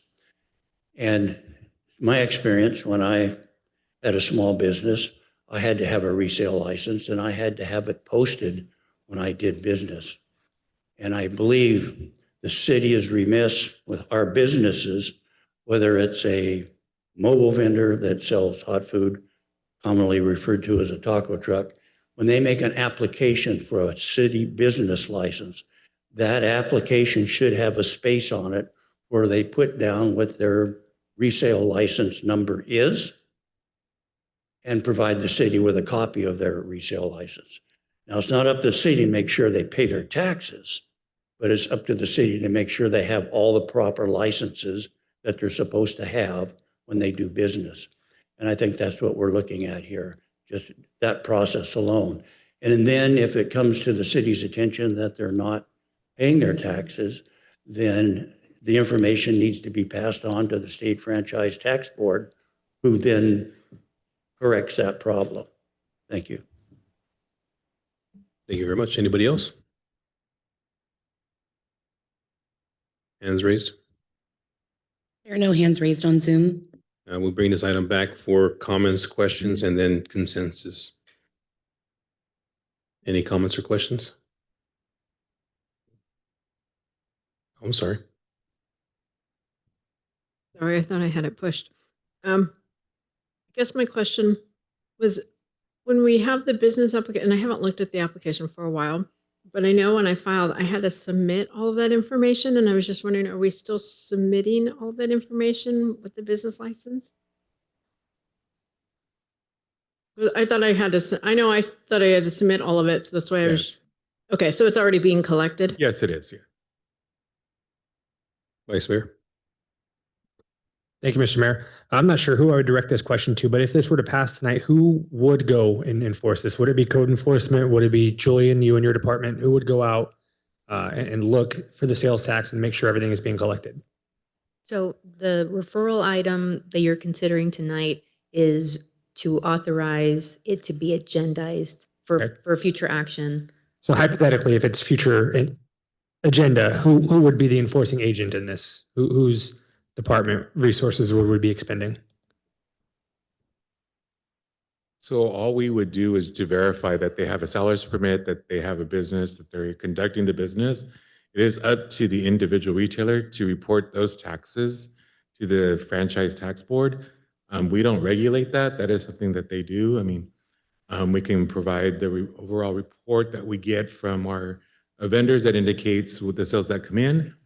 But at the end, if they're not reporting taxes, then the state will come down on them and fine them that way. But we would have to regulate that throughout the city, not just a specific group. It would have to be citywide that we regulate that. And I don't know how we would, because if you go into a business, I mean, they can give you one set price and include their sales tax in there. I don't know how we would regulate that. Thank you. And then just to confirm, like Councilmember Vieira said, this is already something that's being requested and being provided. That is correct. When mobile food vendors or any vendor comes in, they need to identify a sales permit and then they get a business license.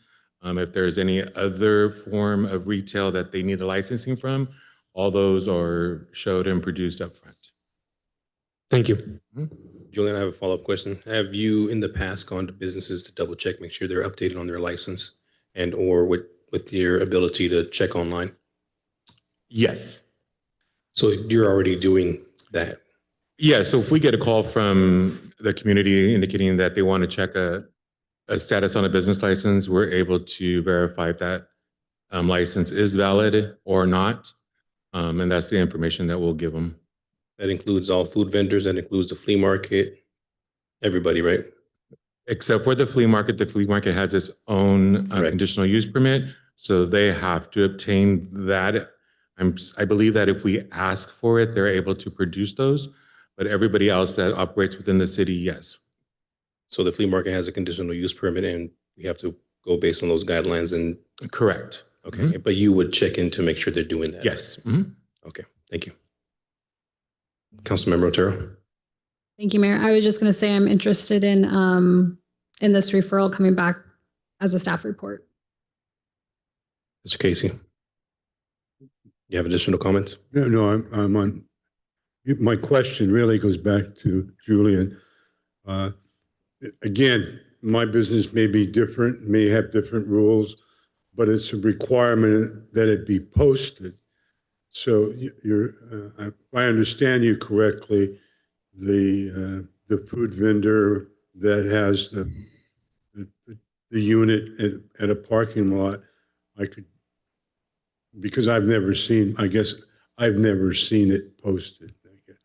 And you're suggesting, if I understood you correctly, that the city's obligation is to make sure they have one, and I understand we don't enforce it.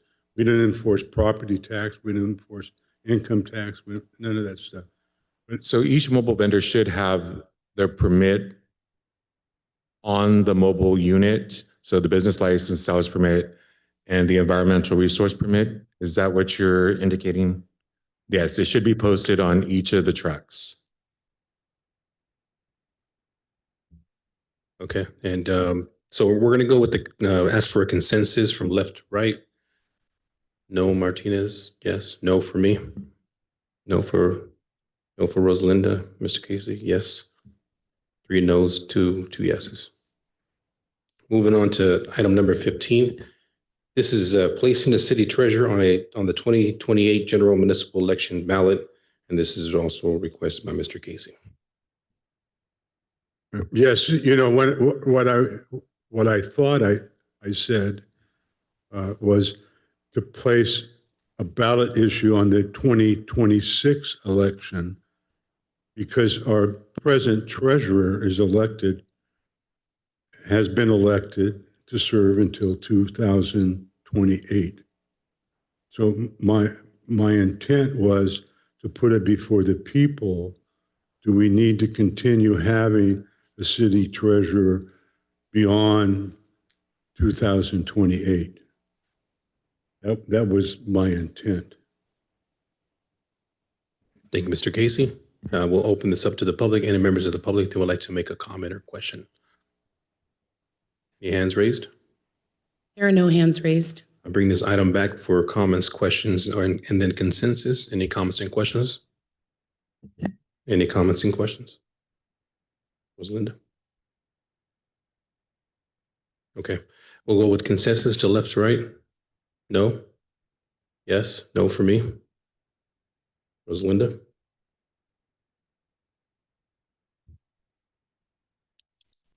I guess it's just to bring something forward, or I guess Councilmember Vieira, what we would likely do, since this is a referral process, we would bring back an agenda item to present to council what the options are. So there is, depending on if the council were to place this on the ballot, there's several options, but we would not present you with a resolution to formally adopt a ballot measure yet. We would bring back a summary of the request essentially for direction. So essentially voting or a consensus to agendize this doesn't mean that you're going to, the next item that you're going to see is for approval of a ballot measure. Okay. I'm still kind of confused on it. I guess I should have asked a question, but I didn't quite understand. I thought we were going to get into more what was being asked. Because yes, since this came up at the last council meeting, I've had people approach me, well, what exactly does she do? What exactly is she doing for the city? And I don't know if I necessarily wanted the agenda. I think that was more of what my question is. So I have an answer to provide. Because right now I can't necessarily provide an answer. So without having that information, I don't think I can validly make a valid vote on or decision on this. So I guess I'm going to abstain. Nubia? That was an abstain. The agenda is agendized as 2028. Councilmember Casey's now saying he meant to say 2026. Can we change that? Or is it 2028? Because he meant to say, put a ballot measure on 2026 or 28, but that's not what we recorded. It was 2028 is what he said, and that's what we have down here. I would say that this is Councilmember Casey's item to present, and what he's clarified tonight is that he would like the council to consider a ballot measure for 26.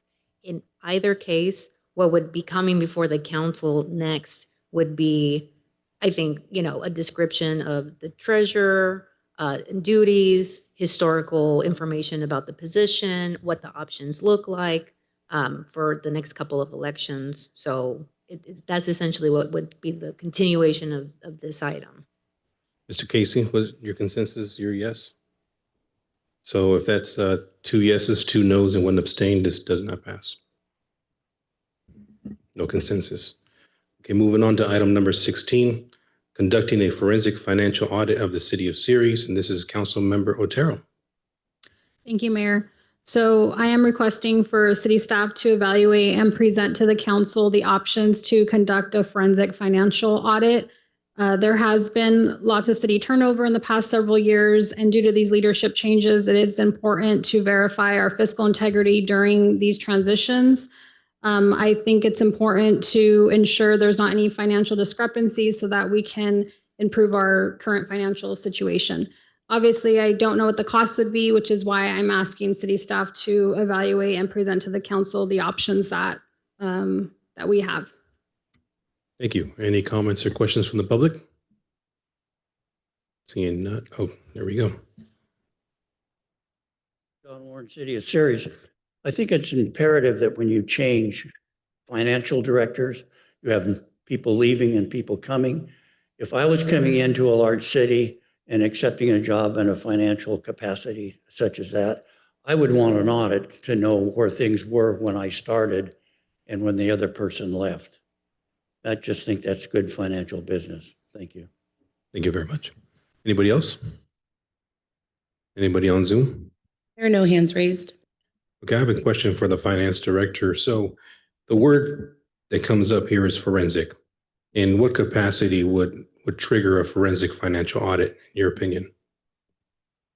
Anytime there is an assumption of this misuse of funds or embezzlement that's happening in the city, and depending how far back you're wanting the auditors to go, we want to, because we would have to reopen the books. The auditors would need to reopen the books. So the time frame on that. Okay, thank you for that question. Being that there isn't, I cannot support this. Vice Mayor? Thank you, Mr. Mayor. How far back were you looking to go? I think if we can go back, again, these just options, 10 years would be sufficient. I mean, I feel like it also limits the liability for the current finance directors or, in our case, deputy finance director coming in and taking over our finances. I think it's important for them as well. My next question is for the finance director. Where are we currently at with our audits right now? We just completed one. How are we the process of the next? So we have some, they're going to be coming out in January, mid-January, and we're going to start doing some of the field work. Hopefully by then we have a finance director where we're easy to transition in. We get all the documents in and we'll hopefully complete fiscal year 24 by the beginning of maybe the summer of 2026. Thank you. Councilwoman Vieira? Thank you.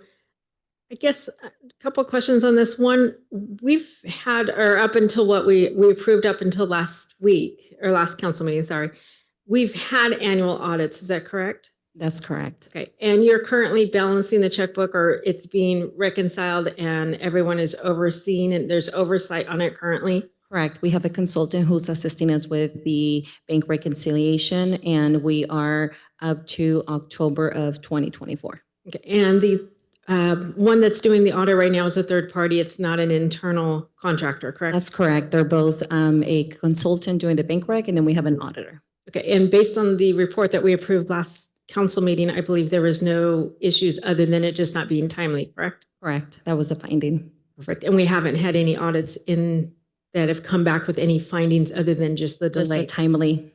Okay, so right now, the only thing we have is the timely, and all of the audits have been approved to date, and we've been in compliance up until the last, I think, 2 years, correct? Yes, that's correct. Perfect, thank you.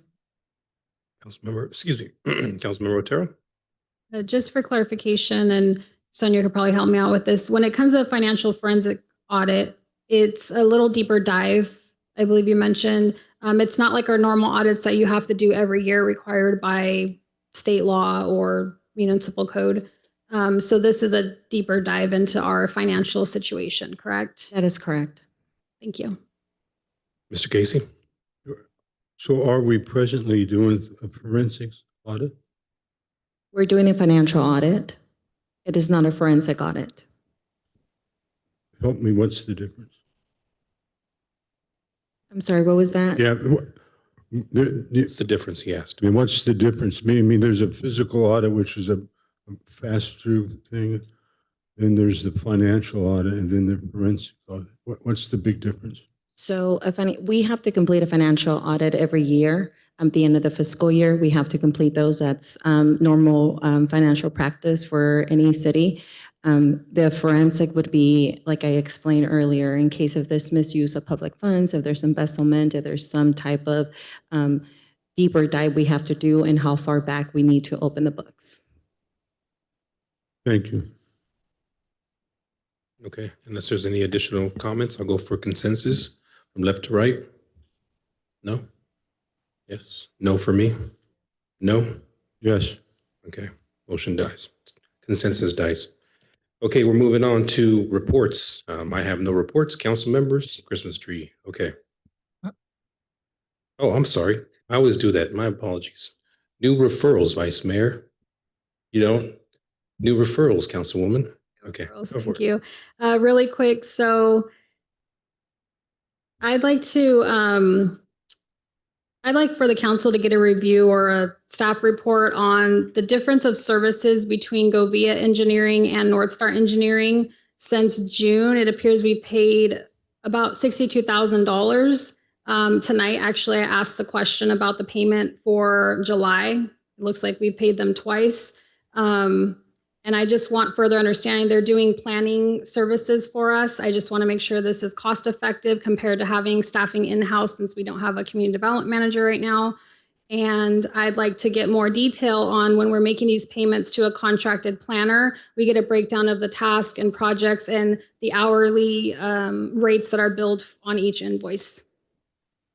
So that is a referral that I have. And another one, I just want to do a bond review. I want to make sure that we are in compliance with municipal code and the bond is approved by the council. Vice Mayor. Yes, I actually do have a referral. I would like to see what it will look like to have hourly parking enforcements in the downtown area. You got that, Fallon? Okay. Any additional referrals? Another one? Okay, so now we're going to move on to the reports. Thank you, Mr. Mayor. Go ahead. First, I just want to congratulate Central Valley's football team for all 3 levels. So congratulations to you as well, Coach Lopez. Your team won. I know that they're going to be at the next council meeting where there'll be proclamations and players from both teams will be present. I do want to point out, though, that we made a bet, and Mr. Casey and I are both wearing green today. So I will wear it at the next council meeting when Central Valley and Ceres High are here as well. But Mr. Casey and I honored our bet. Oh, respectfully. But I would also like to see you, and I have a specific shirt I want you to wear. I have it at the house. And then I also wanted to say to Mr. Casey, thank you for your service, sir, as well. I know we got to thank the veterans for being here as well, and I don't know if anyone thanked you yet tonight, but thank you for your service, sir. Okay, Councilwoman Vera. Mine is just brief. Again, I just want to say thank you for all the veterans in our community who have served. Tomorrow's an important date that we recognize that. I want to thank our planning commissioner applicants again for coming out.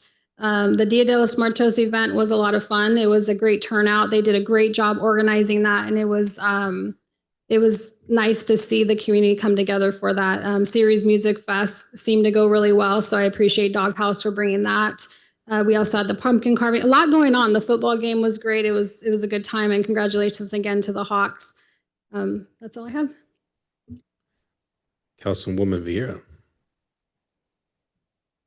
Thank you. And again, thank you for our veterans. I will be at the parade tomorrow as well in their honor. Just kind of recapping my last 2 weeks. It's been a little crazy here. I did go to the Valley Builders Exchange. I did speak with one of our liaisons when it comes to housing regarding some of our housing developments that have been delayed. I also talked to a couple of our developers or contractors locally to let them know that the clock is still ticking on their permits and they want to make sure they get that submitted before their 2 years comes up because we never know what it's going to look like. I know they expressed some concerns about the interest rate. They were hoping it was going to go down by 0.5% and only went down 1/4. So some of them, I think, are trying to hold out and see if it goes down again. So that way you guys kind of know what's going on and why there's some delays in these housing developments. It's not always the city. There are other factors that are playing in, but I am having those discussions. I know some of our city staff is as well, because we're engaging in these conversations together to try to find a way to make this happen. With this, and again, I know they touched on the crosstown game. I was happy to be there all the way to the end to watch the winning. Both my son and my nephew both played Central Valley football, so that is home. And my girls also played powder puff, or the flag football. So it was great to be out there again and be back in my colors and yelling on the side of the field. And then I also went to the pumpkin carving and pumpkin event over at River Bluff Park. And that was a great event and a lot of people were there. So I was glad to kind of meet with the community as well. On Halloween, there was a senior luncheon. Thank you, Joey, for your team to help with that and putting that on. It was a lot of fun. The seniors really enjoyed it. I know they talked highly. There was even a wait list to join the festival and be there for part of the lunch. It's great. So it was kind of cool just, knowing that there was a wait list just to get in. There were people signing in at the door, wanting to make sure if there was a seat available, they can get one. And I think that's great that our seniors are becoming more and more engaged and they're definitely liking these events and the free lunch that we also provide. We have lunch here Monday through Thursday. The Dia de los Muertos, that was a huge event. I was here even before it opened, helping with setup and getting those hand decorations. If you saw the decorations, all of those were handmade by the ones that helped to create the event and the sponsors. So I was really thrilled to see the amount of time that they put in there, a lot of effort. We helped take that down and they have it in storage. That way they can use it again next year. So I stayed all the way to, I think we were there till about 11. If I correct, Joey was there as well, taking all of the flags, picking up all the trash till the very end. And I was there because I wanted to make sure the event went well. And I was glad to see the turnout and talking to everyone and how great that event was. I also went to Howard Prep. They had another ribbon cutting and open house last week with a dinner. The food was great. The staff was amazing. It was a great opportunity even for those who work there to kind of communicate the training that they're getting and the different resources they have available and the amount of, they cater right now about 15,000 meals a month. And they also have free food resources available as well. So they have boxes of food that go out every month. And then lastly, the music festival, I know they touched on it. That was a huge event. I know I talked to the mayor as well as the city manager, Joey, out there. So I know there was staff out there, Chief, as well as Godfrey was there. So it was great to see them. There was no issues at all. I know there was lots of food options and I tried at least half of them, I think. There were no problems and everyone seemed to really enjoy themselves. And there was plenty of parking and lots of vendors and a lot of different options. It wasn't just food. There were crafts and there was t-shirts and a lot of different things. So it was great to see all of that. And I look forward to slowing down, hopefully during the holidays. Thank you. Awesome. Okay, Mr. City Manager, do you have nothing? I have nothing to report. Okay. City Attorney? Nothing tonight. I'll go to the departments. Mr. Joey, I know that we touched on them, but I would love for you to get a little bit more in depth of Dia de los Muertos. And I want you to tell me whether the rumors are true and what we discussed, let everybody know. And then the Serious Music Festival. And then obviously we'll be back on December 8th. So I believe that we'll be discussing after the parade, right? Because the parade's on the 6th. Yes. So thank you for all your guys' support. Just to let you know, to recap, we had 3 major events starting October 18th, Trunk or Treat, November 1st, Day of the Dead, and November 8th for Music Fest, with a total of 21 days in between to prep for all 3 of those. With a small staff we have, even though we're partnership and running these, we pulled them off. Very, very successful. Lots of people. Thousands that attended with zero hiccups. And thanks to our streets department behind the scenes with street closures. A big shout out to Kenny who helped me on Saturday evening till 10 o'clock at night, picking up all the trash, leaving it, moving all the trash cans, me and him. Just the support of council and Doug having his support as a city manager to put these events on. It's great to hear the great feedback that we're getting for everybody, and they want more. But I understand, but our staff we're paying for it right now. We're very, very tired. We have an event this weekend coming up on Sunday. It's a new event, the Holiday Market. And then we have December 6th. So, you know, our staff, I have 2 staff down right now that are ill. So we're just trying to hunker down and get through this. But it's been great. We're getting a lot of feedback. I stressed out staff today because I'm already planning next year. So we have within a week, we have 3 major events going.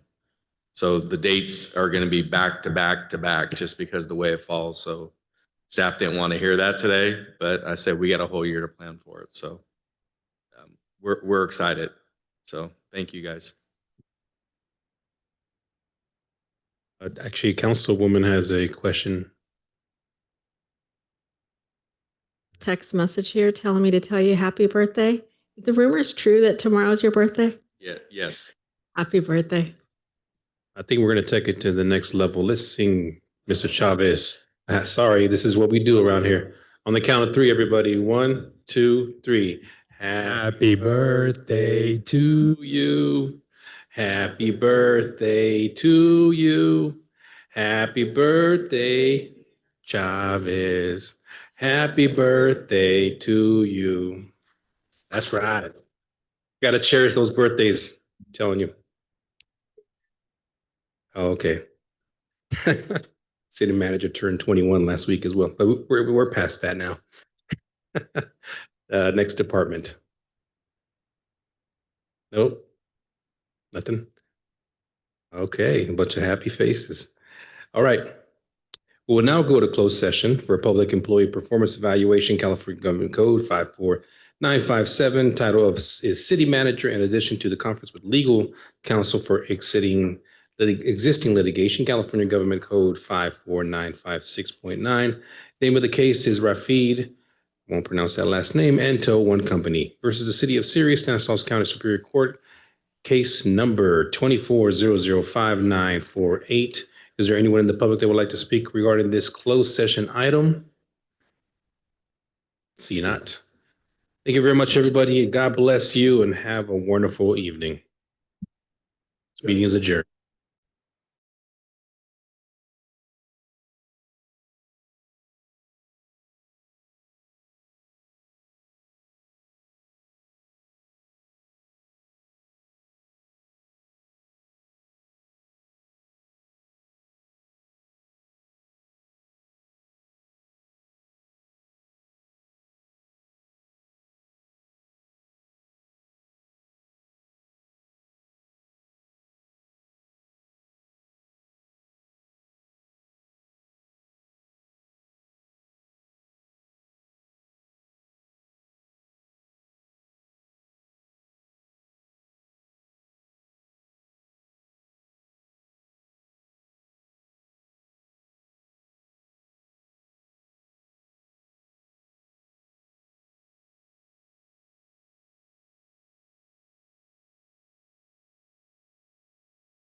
We are back. Direction has been provided to staff. Thank you.